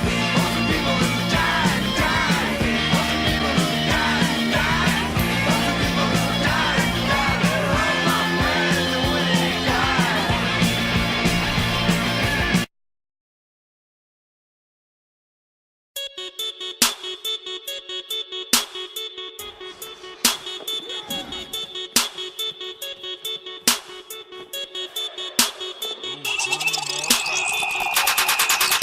Draw a line in the sand when you cross it. Whoopsie. Catch an uppercut like Mortal Kombat. Whoopsie. Bump your gums, I'm gon' put it on ya. Whoopsie. Leave you in ICU up in a coma. Whoopsie, whoopsie, whoopsie, whoopsie, whoopsie, whoopsie, whoopsie, whoopsie, whoopsie, whoopsie, whoopsie, whoopsie, whoopsie. Ready, set, go, coming out the cut. Sticking niggas up like Whoopsie. I'm all about getting my motherfucking money. You foes are not my family. You asked for this rock can of whoop ass with your candy ass and trusted you and you crossed the line. Now it's my time for your ass to pass. Whoopsie. Hit you head up and crash, leaving no whiplash. Sweetness in your feelings, no progress, don't know who did it. Was blaming the wrong niggas, now your ass got to feel it. All right. Yeah, welcome back, boys. A lot of you have probably already seen that stuff, but who cares? It's highlights. You gotta enjoy it. Enjoy it for what it is. Highlights. Highlights. I think I've done like 30 over the course of the season, so I got no regrets. You need it. I cut my Season wrists. 7 super cut. Feed you with my blood, sweat, and poop. It's all going in your mouth. But yeah, so we talked about the 5Es. We're kind of working through our new format, so apologies for any stumbles on our part as we run through this. But I think we got it now. I think we got it just in time to go talk deadlies. Yeah. Practice run on the Eleganese and now the series business. That's right. And we have, in fact, 3 playoff teams to talk about in this division. Oh. 3, you say? How's that possible? There's only 2. Only 2 get to go. Unless, of course, you win the Stunty Cup. So, congratulations, Maximum Ogrekill. My pick to make the playoffs from the beginning of the season, and I was not wrong. At all. I got it right. Maximum Ogrekill. You repping. You can take your big fat boys, drop some bellies on them. That piling on guy. I thought our pick was to win the division. No. But no, I changed it. I'm not. You moved those goalposts. I did. So we're both right. No one has any bragging rights over the other person at all. But congratulations, Maximum Ogrekill. Fan-fucking-tastic. You beat out a lot of good stunty teams too to do it. Yeah. And a bunch put on a kind of a big run at the end there. And you just kept winning games. As well, we have our division winner, Revenge of the Franks. Yeah. My pick. That's right. That's Jimmy's pick. They even had it sewed up going into last week. They didn't have to do nothing. Yeah. They could have let Starstruck just run all over him and have a good time. And instead, what they did was they lowered Starstruck's team value to 830. Wow, I don't think I noticed that before just now. Holy moly. Yeah. Well, that was the highlight we all just watched. Him. Yeah. It was a rough one. I mean, and it was half the Franks having red hot casualty dice. And it was half the Starstruck rolling a million ones on Go For It's and just having a horrible time of it all around. Not a lot of dub skulls or anything like that. Just down people the whole game. Scrambling. It's going to be a short recap for the Starstruck.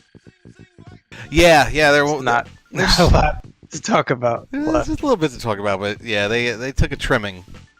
I think at least one Blitzer's gone. There were a couple deaths. Oh, two dead Blitzers. 2 dead Blitzers. Yeah, so maybe we'll get to we'll get to that. And there's another playoff team. Yep. and that is Things Dwarves Hate with Tim Nielsen. You're and right. this one is certainly unfortunate for the guy he tied with, which is Fear and Bloating. Actually, I feel like there's like 4 teams we have to talk about in this mix.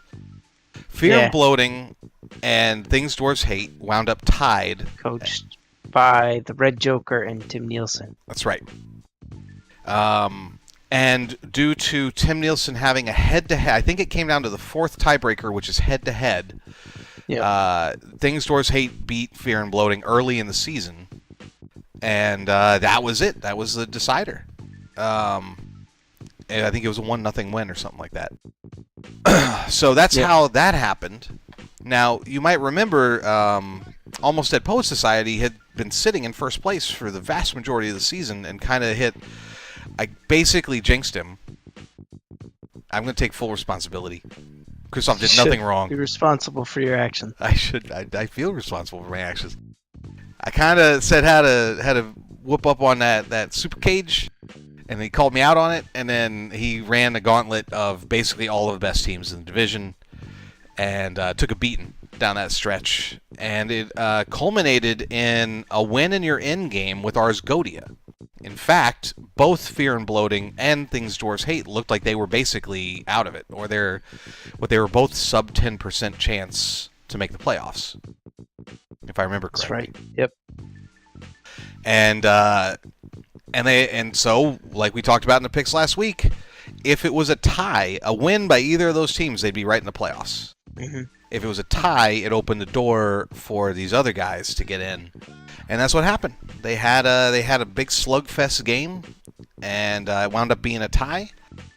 And Tim wound up getting a bye because Dignified Dwarven Dynasty either dropped out or just couldn't figure out a way to schedule it. Yeah, he just couldn't play. He was busy. The only time it was available was like Saturday morning when Tim couldn't play. Right. And I can't remember what happened with Fear and Blood. They played their game, right? They played their game, and they got a 1 TD differential. The issue arose from BB2 League Manager, which is where they pull their TD differential stats. Registers concede wins as 2-0 victories, while in the game they're 1-0 victories, and it's the game that counts. So, Tim's concede win was actually over or underrepresented. Is that right? Underrepresented in the BB2 League Manager stats. So his differential was better than in actuality than it was in the stat sheet. So what looked like he was not going to be tied with Red Joker actually ended up that he was, and so it went to the next tiebreaker, which was the head-to-head. And it basically took the entire admin team coming together in an emergency caucus. They were called in at 2 a.m. They sat around a big table with a big map up on a giant screen, and they discussed their options. And that was the longest description I've ever seen by Herringzod of how they arrived, like how they basically did the math. It was very fair, I thought. Naturally, it really sucks for Fear and Bloating. It's got to be very disappointing. That said, he's got a fantastic... We're going to get to the teams in a minute here. He's got a fantastic team. He shouldn't be upset about anything. Honestly, the fact that there were this many teams all scrapping for playoff... There were 5 teams going into the last week had a very realistic chance of making the playoffs. And then it wound up playing out that way. So it's very exciting. Couldn't be more thrilling in terms of a regular season. Yeah, it was fantastic. Telenovela.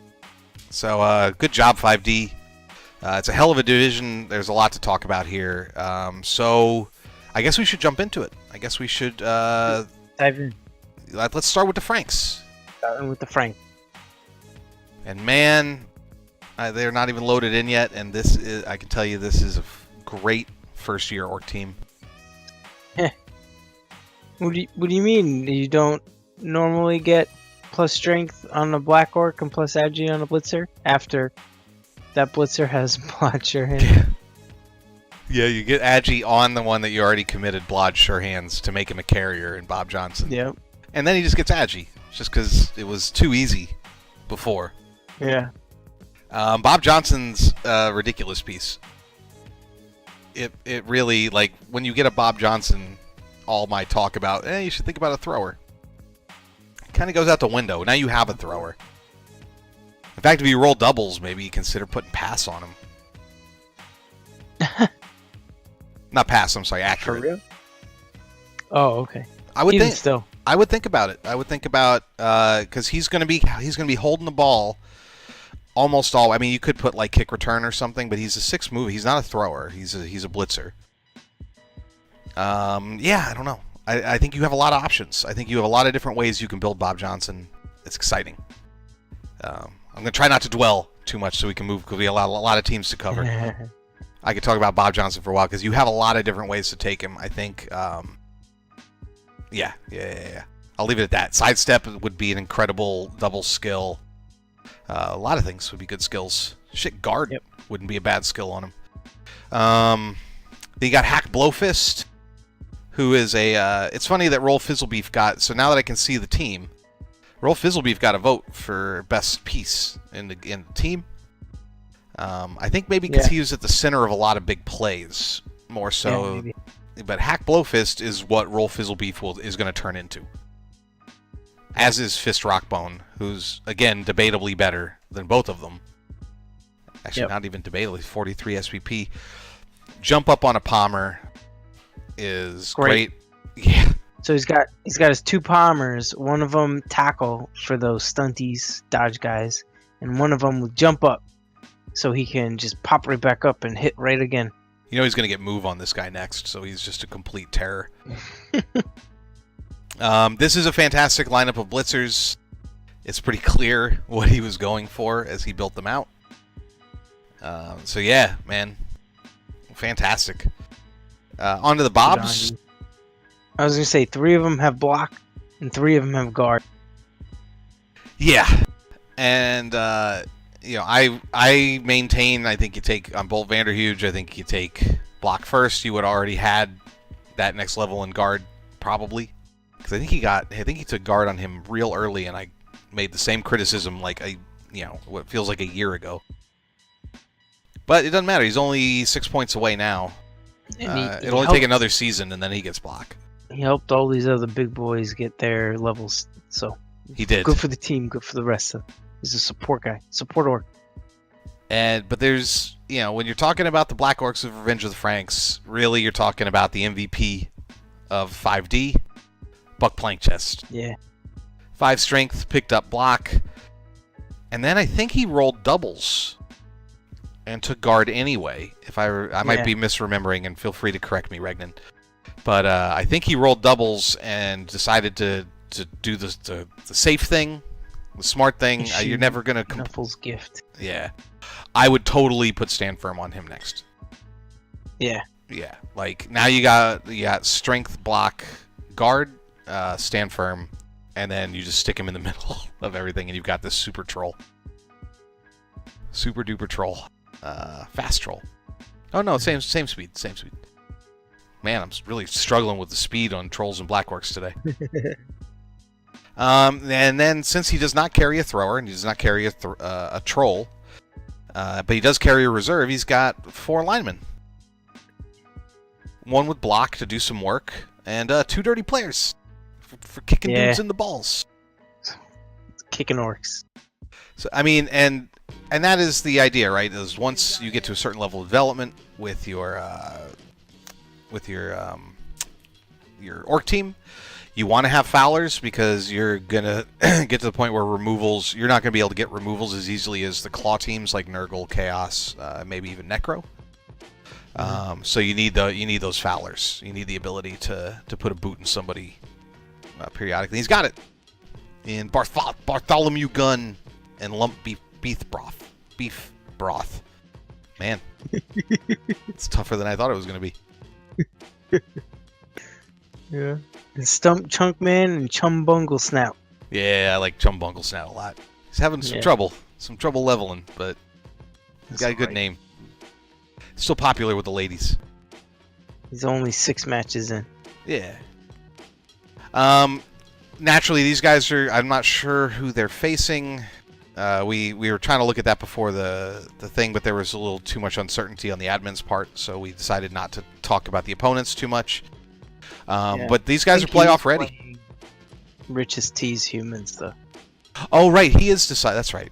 His is decided. I think his is the only one that we were able to map out exactly who he was playing. That's right. I even put it in the highlight since I knew he was going to be playing humans next, and that was highlight was basically him murdering the hell out of a pretty good human team. Humans, yep. Yeah. So we'll see if he can do it again. T's one of the founding fathers, I guess, of Rebel. But he's humans, and you're orcs, and you're better, and they're worse. So you go get him. You get him, Franks. We're all pulling for you. Yes, right. Yeah. Anything else you want to talk about with these guys? They're pretty. I mean, naturally, there's no reason to discuss the Devastational or if he should continue. This team is in a great spot to move forward in the upper divs. Better than I was, certainly. Yeah. Try to make a deep run, man. Try to do us proud. Here in 5D. Like A-Grain's orcs last season beat up on some unsuspecting undead, kill some mummies. Yeah, you just gotta kill an ogre, but you did it. You did it last week, so you can do it again. All right, let's move on to the next playoff team, which is Things Dwarves Hate. And he made it. We gave you the whole story, and look at these boys. This one guy is sitting in some corner, super green, sitting on some kind of wheelchair, drinking his beer. He's got his leg up on the clutch. And despite the injury here, let's count it off. 1, 2, 3, 4, 5, 6 guard. 6 guard dwarf team. Yeah, that's it. Not that impressive. Plus strength blitzer and a plus movement runner. And a death roller who's 2 points from level. Yeah. I mean, we go back and forth on death roller, and TV value is there. But man, I hate seeing one of those on the field. I just realized he named the death roller you. Yeah. And his team is Things Dwarves Hate. Things Dwarves Hate. Dwarves Hate You. I believe he was saving that one. God. He was, wasn't he? Yeah, I believe he was saving it for the death roller, knowing he would take one, because he's always been a death roller lover. This guy. Yeah, I mean, look, the SPP spread is real nice and even, aside from a couple, like one of the blitzers and one of the runners. Otherwise, he pretty much did that race to guard. He got dodge on on elves. That's perfect.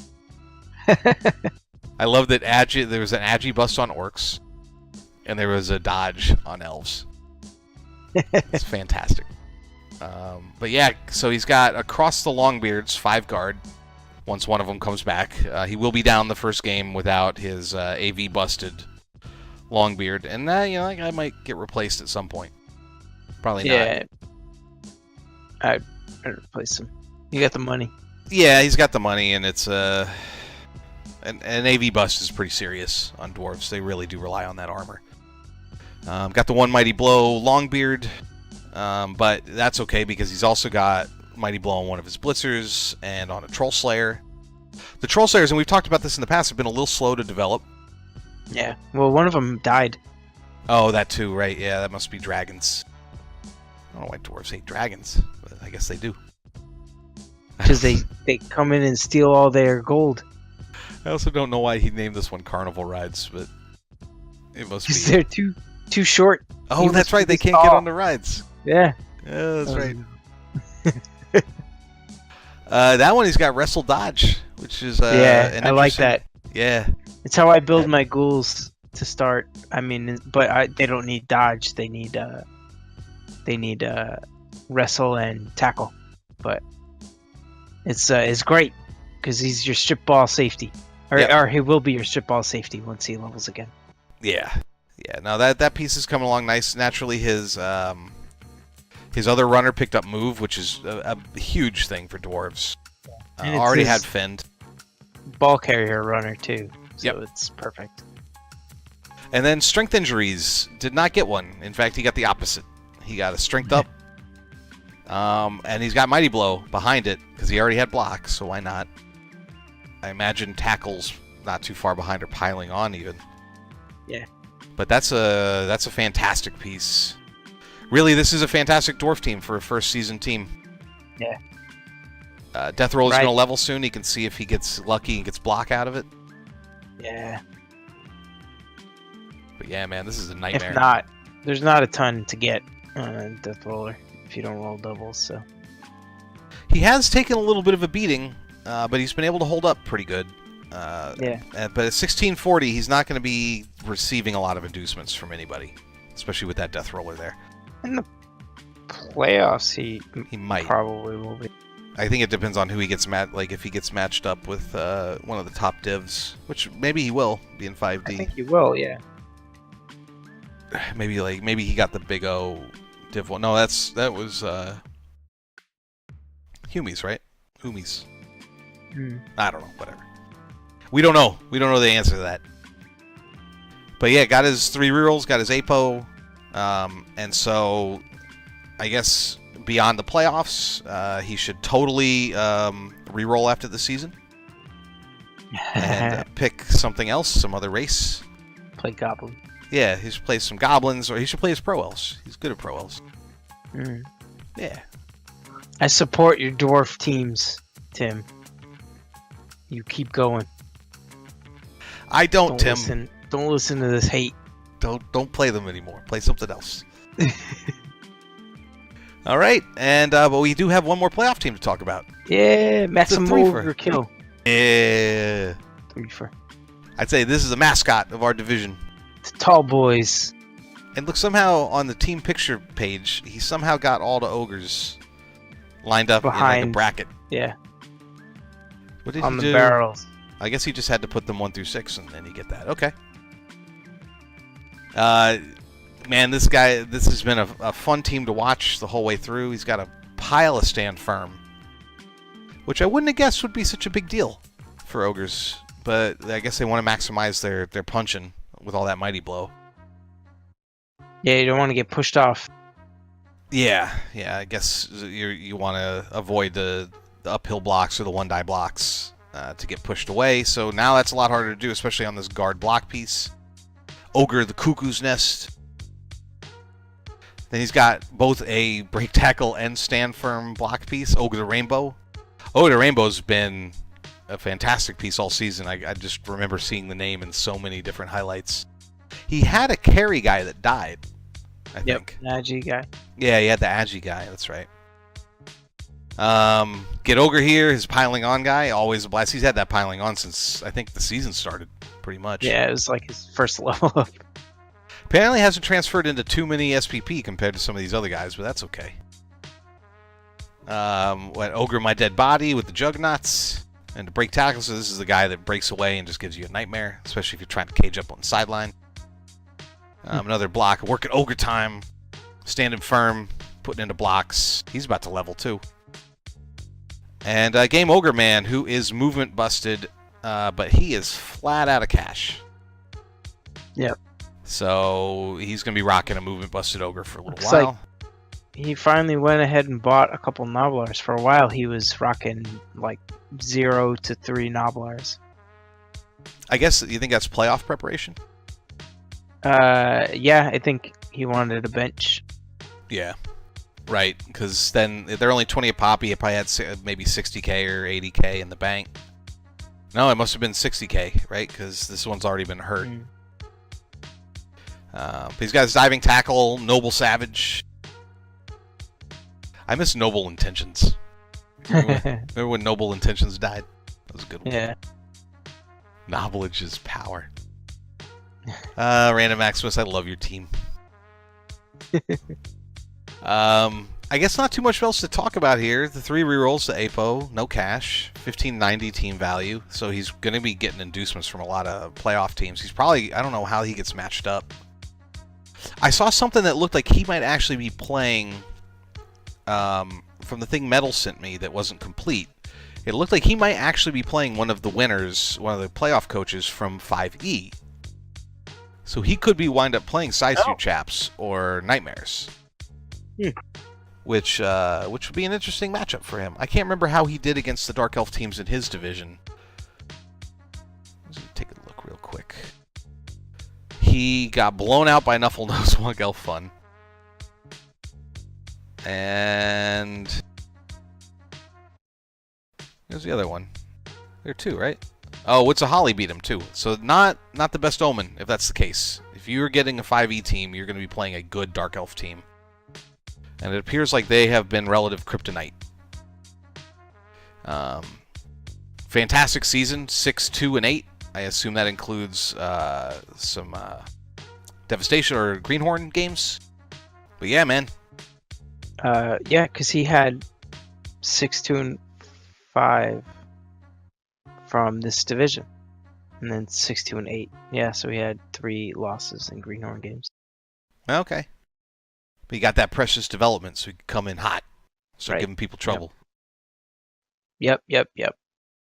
Yeah, man. Well, good luck in the playoffs, whoever you're playing. And it's been a pleasure watching this team all season.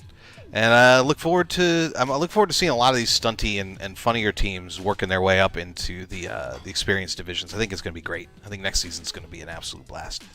Yeah. All right. Start getting some underworlds and some ogres and some vamps. It's true. Coming back for a season. It's going to be good. All right. So I think that takes us to the Hall of Fame. We're going to jump into the Hall of Fame. Yes. For 5D. And see what's up. All right. And we are here. We are looking at the 5D Hall of Fame. And look who's there at the top. Touchdown Turley. Touchdown Turley. Most experienced. What a man. What a man. Mighty good man. Oh, yeah, and here you go. Here's Ipos and Tradigor. Oh, but Tradigor wasn't the... Oh, no, he was the one. Was he the one that got someone voted for best piece? No, it was Pulmagors. Pimmelgors. Pimmelgors, yeah. Well, there's a lot of gores. There's a lot of gores to worry about. Yeah, I think... no. Never mind. I don't know. That's okay. I don't know. Ogre the Cuckoo's Nest is incidentally there at number 4, but there he marks the beginning of 1,036 point players. So really, yeah. Tradigor, Ipos... no, only 3. Then it's 35s. Well, that's what I mean. Like, it's a pretty tight cluster. Okay. It's pretty tight. Yeah. Once you get past these top 3, picture people. So, man, Turley, 50 points, just edging Ipos and Zeta's Ars Goatia out. Who we got? What we got next? We got Most Violent. Oh, and this was Runaway. Yeah. This is the Claw Mighty Blow. I'm assuming block too. Coming into play. Doing its job. 13 violences. Compared to, again, a field that is, it's nice to see Ogre the Rainbow and Baja Blast. Look at Baja Blast. Oh, he took Claw right off the bat. Baja Blast, remember? Yep. Coming into, I think in the season preview, we noticed that was what he did. And that paid off. These were very violent boys. Not playing well with others. Yeah. But there is a pretty broad top 9 here. Is all got a couple violent offenses advantage over the rest of the list. Oh yeah. So these guys are all pretty mean boys. I guess it's worth mentioning that Grodd actually tied with Baja Blast and Ogre the Rainbow. And for whatever reason didn't the computer didn't select him, so it's a 3-way tie for number 2. And then it's a kind of a sea of 8 with Turley's in there, Ogre My Dead Body, bunch of ogres. Man, look at all the ogres in here. Not surprising, I guess, but yeah, that's what people had to deal with. All right, what we got next? Next up, we got best scores. I just want to note, Nuffle Knows Wonk Elf Fun, Witch Elf got Serial Kill King. Huh. All right, best scores. There we go. Oh, and it's Mr. Perfect, the Skink. And Tradigor. That's the guy that was up. He was up in the points. Yep. So yeah, Mr. Perfect, the Skink. 10 scores, clear winner on the touchdowns here by 3. Running away with it. And then, once again, it's a 3-way tie for second place. You got Tradigor on Fear and Bloatin'. You got Ed, mostly Dead Poe, on the Dead Poet Society. Who's that? I think that's a Ghoul. And then you got Dark L Leakrad, which is a Palindrome, off Nuffle Knows Wacko Fun, all with 7 scores. And then it's kind of once again, kind of a C. There's Turley. Turley's trying to squeak into all these different categories, but he's not quite up there in the top on any of them, other than SPP. He's a do-it-all superstar. What we got next? We got Best Punching Bags. Oh, the best category. And look who it is up at the top. Noble Savage. Picking that nose with a cone on it. Because his old nose got ripped off or something. And we got Fenix with 7 punches to its face. Yep. And then we got a string of 6s and 5s. Yeah. So it's a pretty tight race for Best Punching Bags. You know what you don't ever see in Best Punching Bags? Dwarfs. Yeah. All that thick skull. Yeah. All right. Bunch of jerks. Yeah. They ruin everything. Can't even be punching bags right. All what we right. got next? So that's it. We're going to take a look at the rest of the teams in 5D. All right. So we'll do the same thing. We'll go right to left from the top. Yeah. And that takes us to Cunning Foxpup and his Woods of Holly. Woods. And they've been a good competitive team all season. Mm-hmm. What they wind up? Yeah, 7-0-7. They don't draw. They're out there. Out there either winning or losing, but living life to its fullest. Looks like they've been taking a bit of a beating this season. Yeah, it took a few stat busts. Yeah, he's Crazy. So I mean, you jump down to the Witch Elves right off the bat. One is undeveloped. The other got move, and that's a big deal. So that's definitely a nice, valuable piece there. But then you got Shia LaBeouf. Shia LaBeouf's not as quick on his feet as he would want anymore, taking that Agi bust. What do you think about with Dark Elves? Do you take block over wrestle? Is that kind of an alternate theory or approach, or is it just kind of the way he's approaching it? I've seen you take like 3 linemen with wrestle to be your line elves, and they're the ones that are going to hope to drag dudes down. But block can't go wrong. Block is going to favor if you need your guys up to reposition them better on your turn, or to deny assists. Having your guys up and being able to reposition is nice, in which case block is better. But yeah, it comes down to personal preference, I think. Yeah, you got Elfie Osborne here, who's a blodger, but down in armor. Which is kind of tough. That's unfortunate. Yeah, it's a tough one. Like, do you keep him around and just wait for the inevitable to happen, or? I think if you are playing like in the Devastational, which you should be, I would fire Ozzy Elfborn and plan to replace him. Although that's he's true, a and then lineman, you get TV matched lower as a result too. He's a lineman, but he is a lineman, and you can just ride that 7 armor blodge pretty far, a lot further than most, because you have the edgy 4 to get away from dangerous situations a little easier. So you could ride it out.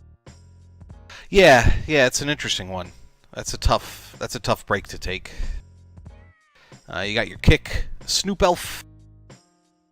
And then the Blitzers have some development, but not a lot. You got he's Christopher Nolan. So I think that might be my favorite. That or Leonardo DiCaprio Elf. He's 2 points away, which again reinforces that you should really play in the Devastational. He's kind of broke, or I think he would have already replaced Vin Diesel too. Sooner or later, you're going to have to, and maybe that's the real issue here with his team, is that he's taken a lot of serious injuries, and he doesn't have the money to parse through them. So these elf ladies are so expensive. Yeah, Yeah, and I don't know if he's had to replace some. Rachel McAdams Jr. would imply a second. Rachel McAdams. Yep. So that's pricey. That's a tough one. Elfton John is in great shape. And Leonardo DiCaprio should start seeing points. You're gonna want to get a little punching power on this team. Via guard, maybe via getting some mighty blow in the mix. I know that takes doubles on almost everybody. Do the blitzers get strength access? No, they need doubles. So there's no, okay. So that stuff's going to be hard to come by. Looks like really the only lucky thing you've had is this move on Messinel. But nonetheless, I agree with Jimmy. I think you take this team into the Devastational. Maybe cut a little weight on it just to give yourself some TV advantage and avoid points going to where you don't want them to go to. Like, say, Shia LaBeouf. You probably just want to cut him and even rock a loner if you have to for a minute. But yeah, I don't know. You have anything else with this team? No. I think you take this into Devastational and you try and build on what you started. Yeah. And thanks again, Cunning Foxpup. Always been a big friend of the show. Hit us up with a lot of tips and tricks through the season. So thank you. All right, on to Draenor, who is another big helper this year with the show, giving us all those playoff percentages as we were going. Yeah. And he has a nice polka dotty Lizard team that, if I remember, had pretty good season. Let's see if I can pull up. Yeah, 8-1-6. Yep. This is a slightly better development for a Lizard team than even the Lizards in 5e, the Violators. Yeah. It's got a little bit more. More oomph in this development. Well, those stat ups do wonders for that, right? Yeah. Mr. Perfect is a fantastic skink, and he's your catch skink. So once you get the ball, you can worry about positioning him, get the ball with somebody else, and then get it to him with 4 agility and catch. That's pretty much guaranteed. That's a great skink, Mr. Perfect, and I think you're gonna, as long as you protect him, he's gonna be around and doing damage for a long time. That's the plan. That's the hope. Yeah. Road Warrior Hawk, the plus strength Saurus, he's only 2 points away from level, so that's just going to come. Keep taking those 2 and 3 die blocks. 2 lizards with block and guard is absolutely fantastic. Yep. Neither of them is terribly close to level, but that doesn't matter. They are all they need to be for some time. Yeah. Looking at the Crocs, he went the stand firm route on that first level, and he's real close. That's just going to come. Like, you're going to level anytime. And then you get another block on Killer Kowalski, which is a great name. Do you take this team in the Devastation? I would. I don't know. I think you'd take any team in the Devastation. I don't know. I leave this up to you, Dead Wrestlers. I think you got a real good start here, though. Like, this is a real good team to continue building. 1540 should be about middle of the pack, so you may run into some reasonable bash. Again, remember, you can play one game and drop out if you don't like the looks of things. But so maybe it's worth at least sticking your toe in the water. But yeah. All right. Anything else you want to say with these guys? No. I'm ready to move on. All right, on to the goats. Ars Goatia. Ars Goatia. Had a kind of heartbreaking end of the season, but is too bad. It is too bad. And not a super thick development, but nice and balanced. Nice and tall. Yeah. He's got Ipos, who is already feared and will be feared for some time. He's 2 points away from level, so next you're looking at block, I guess, right? Yeah. Block, yeah. I'm actually surprised that he doesn't already have block. Yeah, so block or tackle next. Pro if you want to get fancy. And then looking across the Chaos Warriors, he's got block on 3 of them, Mighty Blow on the other, Blodge on Bale, who you could even start getting the ball to if you wanted to with Blodge on him. You can get the ball to any of these guys. Yeah, that's right. I mean, like, looking across them, man, it's just, you got your 2 guard pieces. That's great. You do want to start. I would start getting guard on Barbatos maybe next, or Gujin. One of these guys, one of these block guys. So you can start. You want to get up to 3 or 4 guard with Chaos once you can. It's nice to have the mobile guard, but you want these Chaos Warriors are going to be up the pits with Nurgle Warriors and Black Orcs and Sauruses and stuff, and you want to make sure that they have the ability to, especially later, exert that Claw Mighty Blow on them. So I'd say get guard on one of these guys. Look at Floros, man. Yeah. First skill, Agi. 13 to 16. He's a touchdown away. That should be very achievable. Launching pad for that beast. And I say you just build this guy as a carrier. Yep. He can throw. Then he can throw the ball if he needs to. He can just hold on to it and run it. Yeah. And then he's got his guard pieces. I guess this is a niggle on Sandy Main. But yeah, fantastic team. Great coach. Zeta's a really good coach. And an ace dude. And we missed our opportunity to have him on the show this season, but we'll maybe if we cover him next year, we'll get you. We'll get you Zeta. All right. All right. On to the next team. Yeah. Dignified Dwarven Dynasty. The red uni Chorfs. The cool red and black. These guys had a rougher season. 4-1-9.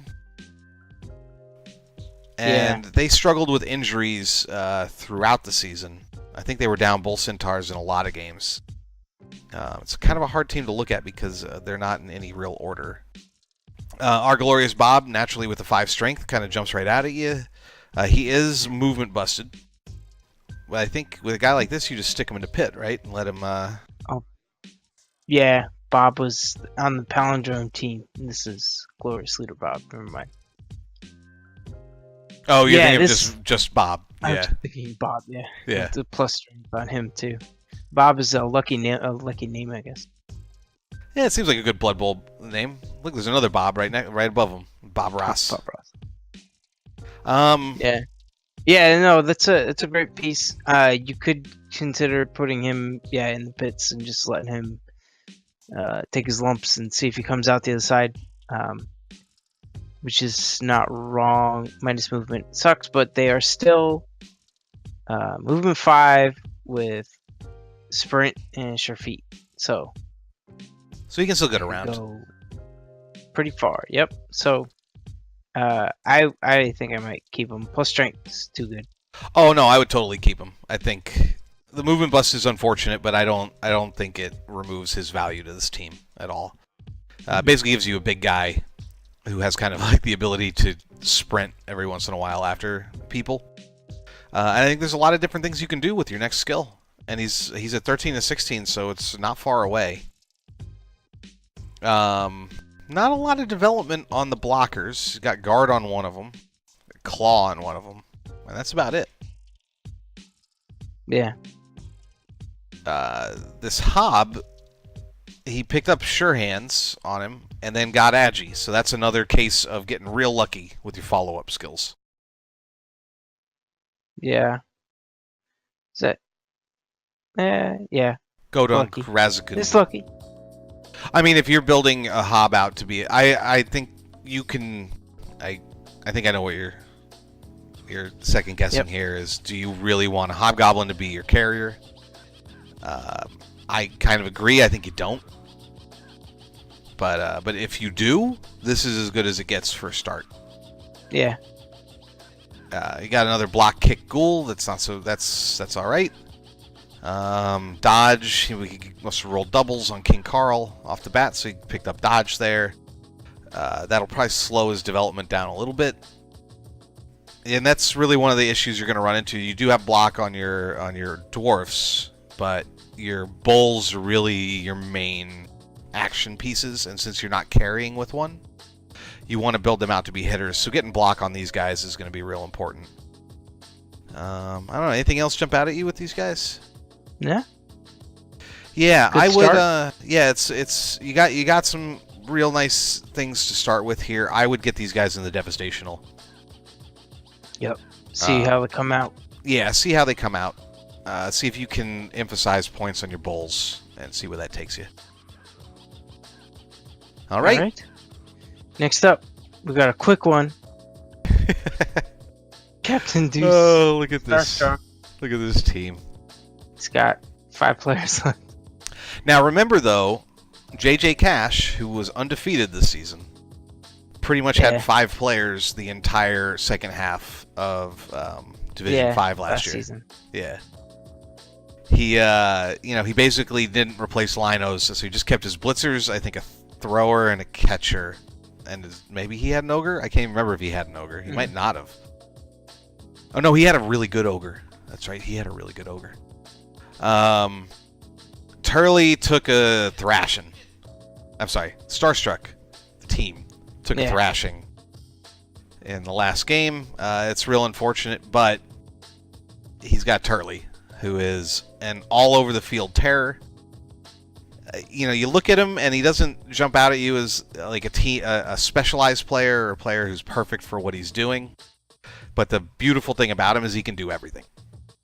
Yeah, jack of all trades. Jack of all trades. He's a point short of being a gutter runner. He's got Mighty Blow, and he's got Blodge.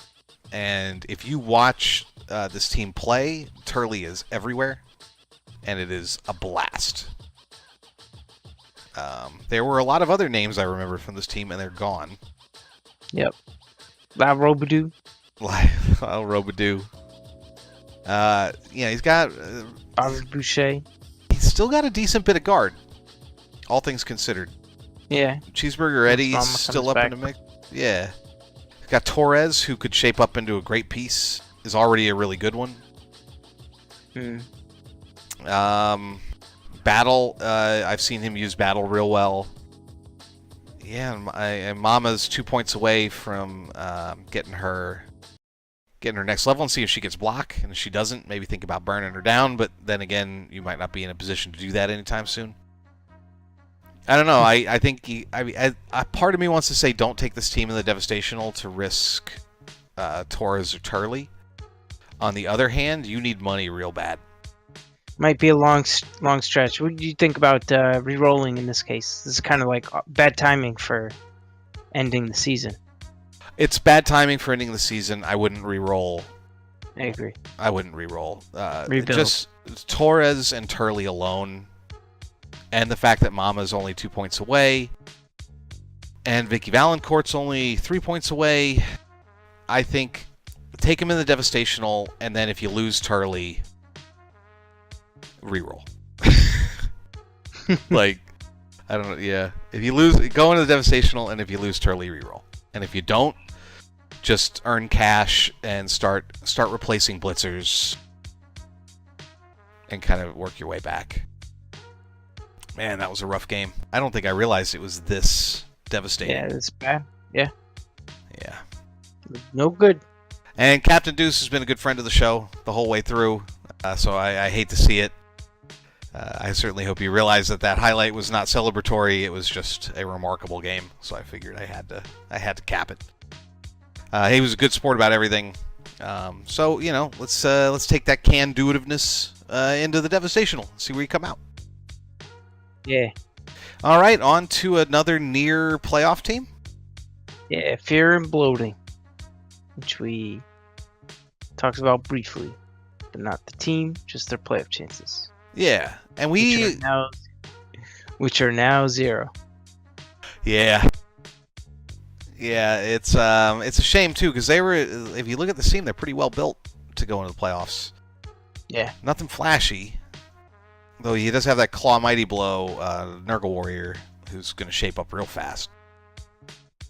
But this is a real nice team. We looked at them. We did do a spotlight on them recently, so we don't got to spend too much. It doesn't look there's that much change. He's got Tradigor, his carry guy, and that's how he wound up with all those points. There's Polmagors, who he uses to blitz, and is one of the more feared players. And Archuego, Morbid, the other killer. But then, yeah, it's a real good spread of block. Got his guard, got his dirty player, got his kick. Wrestle Pestigor. Oh, he's gonna make a ball popper out of that guy. Yeah, Sounds good. Anything else you see here? No. Do you take these guys into Devastational? I think Nurgle is one of those teams that you just take them into Always. Devastational. Yeah. Why not? More I chances to punch people and break people and earn points, and you're one of the hardest teams to hurt because no one wants to body up to you. Especially you with 2 Claw Mighty Blow pieces. No one's gonna wanna get tangled up while Polmagors runs around killing everybody. Yeah. So yeah, do it. Get them points. Do us proud. All right. All right. Let's take a look at the Quenchers. Quenchers, coached by PK Fire. PK Fire. He's play a kill. He's play killing fire. Oh, and look, Baja Blast. What's that game with Ness? I want to say Chrono Trigger. Homeward Bound. That's the one. I've never played that. He's got his skills or whatever. He shoots out. He's like PK Fire and PK Lightning. And yells it like really annoyingly. Oh, that's where the name comes from? Yeah. Good to know. Anyway, PK Fire's got Baja Blast on the bench, nursing a sore thumb. Got a taste of his own medicine. But he's sitting here with the Mighty Blow Claw guard. When he comes back, that'll be nice. Yeah, no, that's a real nice piece. Trolls are real important to Underworld. Looking at his Storm Vermin, Blodge on one, Mighty Blow on both. They're getting there. Code Red should be getting into like scary killer territory pretty quick. Yeah. White-Eyed, so he's got a leader thrower for that extra reroll. Yeah. Might have been a money. I think some of that was due to money trouble early in the season because he was losing players before he could develop them. So maybe that was kind of how he offset not being able to buy that third reroll. What do we got? He's down a lineman, so that's something to do. You got 120k though. You should buy him. Yeah, replace your dead rats. Yeah. And then Dr. Snap, who was one of the first highlights that we did on the season. Little 2-head goblin. He's 1 point away. That should be very achievable. And then look at Dr. Bold picking up the horns. Yeah. Horns, two heads? Yep. Yeah, horns, 2 heads. This is always fun to look at. It's a little... The neck on the 2 heads guy cuts through the horn. It's not... It shouldn't be allowed. Yeah. Good job. Good job, QA. And that's a fun little piece. Because he can basically squirt through and hit people who think they're getting away from him. Yeah. So not a ton of development here. It's been, I think, a pretty rough season for PK Fire and the Quenchers. I say you go ahead and take them into the... There's nothing rare here. There's nothing you can't replace. Nothing you protect. And you had, it's an uphill thing. I think with Underworld, you just want to survive and keep playing games no matter how tough the competition, just to get development on those rats. Yeah. So I'd just say keep doing it. Buy that other lineman, jump into Devastational, and see what you can get out of it. And if disaster strikes, no big deal. You wouldn't be throwing away like a strength up or an agi up or a movement or anything like that. All right. All right. We talked about the Franks. Yeah, we already talked about the Franks. Let's move on to the Almost Dead Poet Society. Heartbreaking season for these guys. Coached by Christoph, whose name on Discord is LOHL.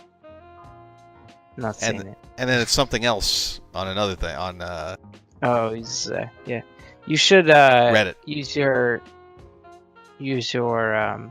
what do you call it? Team motto to put those names in here so people can find you. That's a good point. Platforms. Yeah, I think your recappers last year really liked it when you guys put your names. They call you out and say thank you for putting your name in your team motto. Yeah, especially if your name is different on Discord than it is on other platforms, just so people can find you when they need you. And reach out and touch you. All right, this team was terror all year. Yeah. And kind of had a rough closeout of the season. Looking at it, there's nothing too crazy with the development. He did have 4 guard, and I think he had 4 guard early. And that was more than a lot of people could deal with until later in the season. But those mummies look good. I still have my beef with movement on a mummy. But, you know, that's territory we've already tread. Mm-hmm. Anything jump out at you here? Got your Blodge Guard White, which I love. I put Stand Firm on him next. There's Ed, mostly dead Poe, and this is his dedicated ball carrier. Yeah. Which is funny, because he's got Where's Waldo Whitman with the sure hands. Maybe he's picking up with him and handing off to the other guy. But Yeah, when I I've don't know. watched, I feel like I've seen him carrying with Ed, mostly dead Poe. I could be wrong. Got his guard zombie. Yeah. I do think you take this team into the Devastational. You got Regen. Yep. Yeah. You are in Push theory it. the team that everybody else doesn't want to play. So just keep being that team. There's other Try than to get a little bit more guard on this team. yeah, or luck into something nice on the whites. Undead are a weird team, but yeah, you want to get some more guard, and maybe even develop one of your ghouls into a ball popper. See. Yeah, that's not a bad idea. Nice, you got some room to play. He's got a sure hands guy, which probably is not the one to do it with. But Alex not really Pope. Maybe focus on feeding touchdowns to him and seeing if you can build a wrestle, strip ball, tackle type dude or something. Sky's the limit. Yeah. Cool. Anything else you want to touch on with these guys? No. Let's move on to the next team, Rouges Gallery. And Mr. J. Yeah. Got that fancy blue and yellow. Yeah, and these guys were tough out all year. 6-3-7, including some Greenhorn games, I assume. And Mr. J loves Claw. Loves it.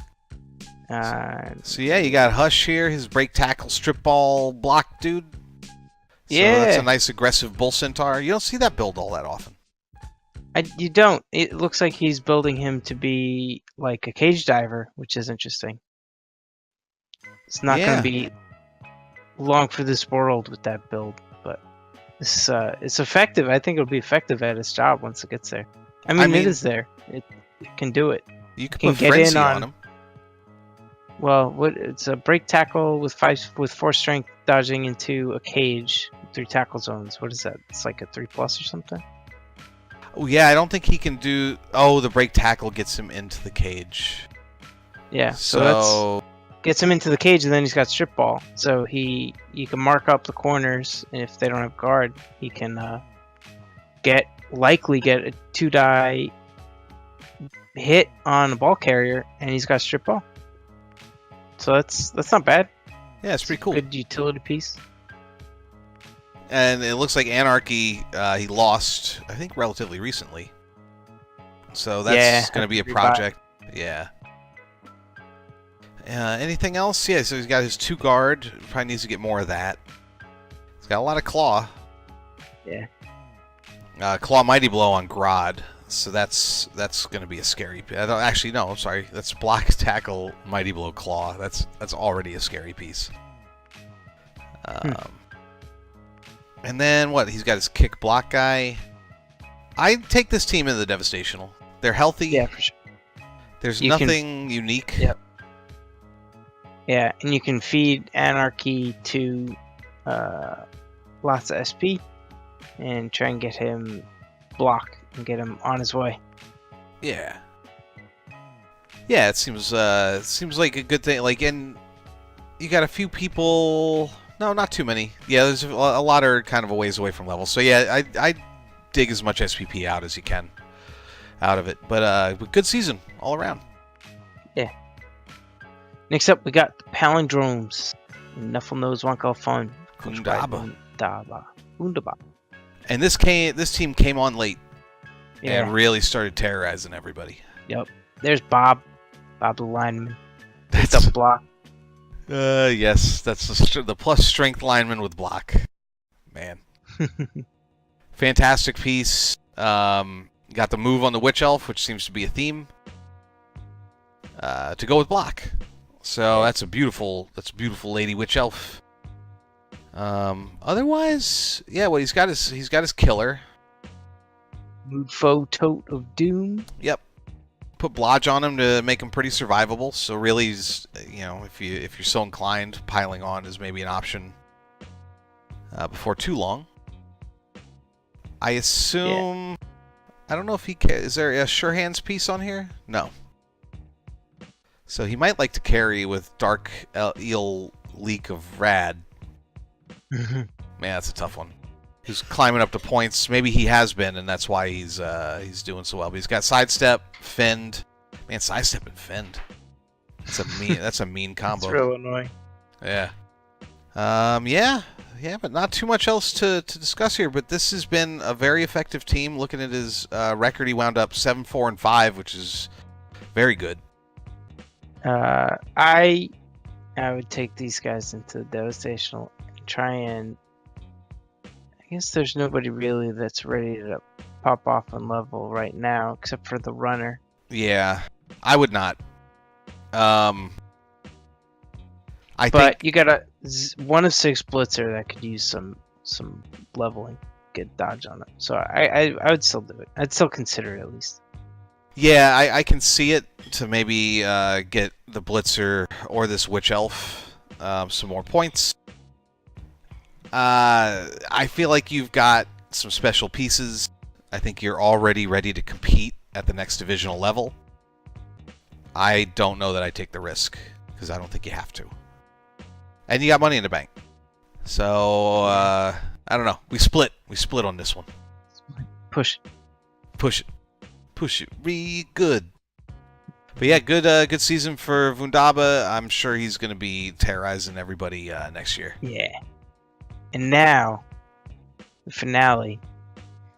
The first team where we're sure, absolutely, is definitely not coming back, is bluebeasts.dec. You always save the best for last. So, I don't even know what to talk about. He should level up the skink just to see what he gets.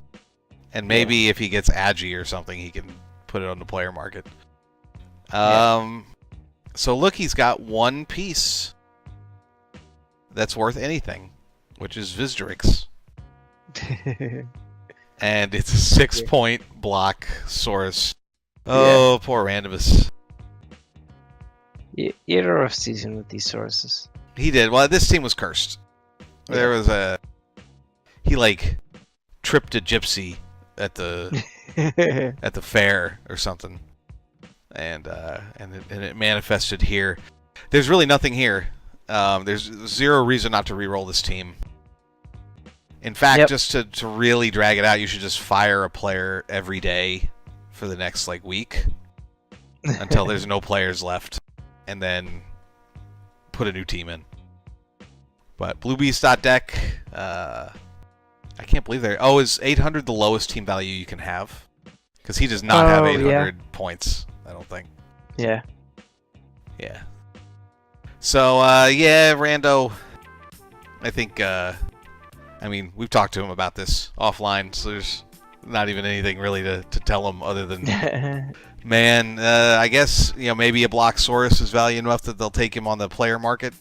Otherwise, I don't think they will take anything else. Or maybe someone wants to trade for him or something like that. Oh, even Broodstar has nothing. So yeah, maybe burn him down. Pour gasoline on him. Start over. Rid yourself of the gypsy's curse, and you're off to the races. Yeah, I saw him trying to pick out his new team name gimmick for his next Rel team. So he's already excited to see. Yeah, he's gonna put some effort into that one and come back newer and fresher than ever. And elfier than ever before. Yeah. Actually, I don't know. Is he going elf? No, he's... I don't know what he's going as, yeah. Yeah. I mean, I think lizards are a great team, and if he likes them, you should stick with them. But try something else out. Try something new. Yeah, try some goblins. Randomness is a newer coach. He's only been playing for maybe like a month or two. Yeah. Well, it comes quick enough. He seems like a smart enough dude. Yeah. Yeah. So guess what? That's it. That's it. That's the season. That is it. With Jimmy, you and I, we're all getting on a boat now. We're going on vacation in the Bahamas. Yeah. And we're just going to kick our feet up. Yeah, going on a boat, going out for the Super Bowl and gonna get into trouble. Like Odell Beckham. Oh, I was wondering if you were doing a boat gate or whatever it was. I can't remember what they called that. The party boat. Well, remember there was the Minnesota Vikings party boat, and then there was the Odell Beckham party boat. So for you playoff coaches, don't get on any boats. Don't get on any boats. Not for at least a couple weeks until you're out. Because the press being me and Jimmy, will never let you live it down. You got on a boat and had fun. You should have your nose in the playbook. You should be watching all of your opponent's old games. You should be having your friends create custom teams that are exactly the same as the team you're going to be playing, and playing multiple practice matches. And if you're doing anything but that, you don't take this seriously enough, and you don't deserve to win a championship. Watching the NFL for my entire life has taught me anything. It's that. You're not allowed to have any fun. Oh boy. Yeah. It's but yeah, so this is that concludes the season. We're done. Yeah. I want to thank everybody who's been tuning in and watching. I want to thank you, Jimmy, for doing this with me. I think this has been a blast. Oh. Yeah. No problem. I want to thank you for all your hot cuts and musical takes. I try to put something to it. We may try to do a couple things here or there over the course of the playoffs, or maybe we'll just rest. Who fucking knows? Yeah, we'll see. I'm not gonna make any promises, but I got ideas. And we may try to do some things with Punching Annex or whatnot. But I don't know. If you haven't subscribe, and then if I do something, then you get to see it, because it sends you a little ping. Do. Yeah, do with you do. But thank you guys again. It's been an absolute blast. Thank you to Divisions 5E and 5D. It's been a ton of fun watching you guys, and you've all been cool coaches, and you've made it fun to cover you guys with your enthusiasm and your good play and your willingness to get out there and do silly shit.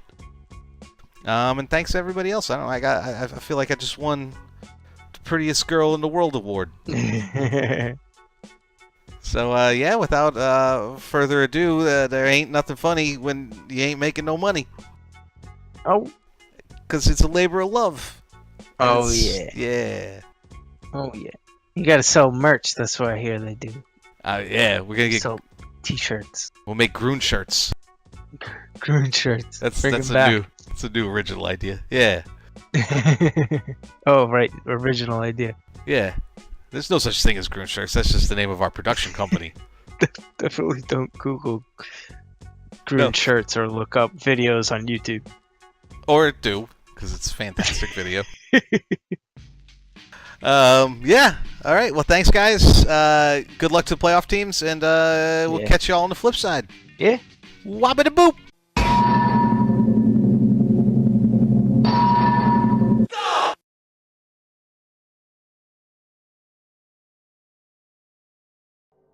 And we are recording.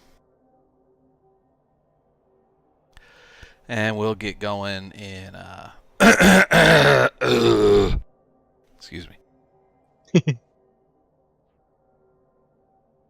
Get it out. Okay. Yeah, that's a little better. I don't know why I'm so phlegmy. Did you have a yogurt? I'll say this: the Alexa or whatever loves to, whenever you cough, loves to start spinning lights around. Did you know? She's trying to listen and figure out what you're doing. Have been You're okay. hotcakes from all outlets. Don't confuse Oh the viewers, shit! Jim. I gotta turn off the sound. Means they've been selling fast, not that they're made out of cake and jam. As much as we all love hearing about cake and jam. Hey, These combo technicians don't always get.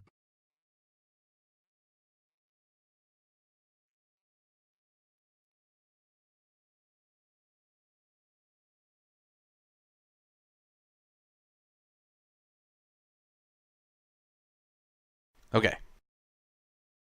No. Shit. They both have buys? Yes. They do both have buys. Okay. Yep. There's a lot of buys. Let me go back where I was. Well, cut this out. Cut it. Blocks of replacement. What's replacement? Yeah. They say it's a stat the sabermetric shit. They talk about. I think it's baseball. They do wins above replacement, and it's called WAR. This is WAR stat. We could cut this and come back to it. Yeah, I don't know about Let's these stats. Yeah. Yeah, I'm getting back to team roster. Let me give a nice pause. Yeah. I'm going to the Hall of Fame. It's not a shame, and I hope I didn't break it by clicking too fast. I didn't. Let's go take a look at Billie Jean real quick here. Oh no, I clicked the wrong thing. Yeah, let's do that. Let's do it later. All right. Because then we'll get distracted going back and forth between all the players every time somebody looks like that, and then it's real tedious to get back to the thing. Well, tell me what to do. All right. All right. See, maybe we won't. We're falling into. Yeah.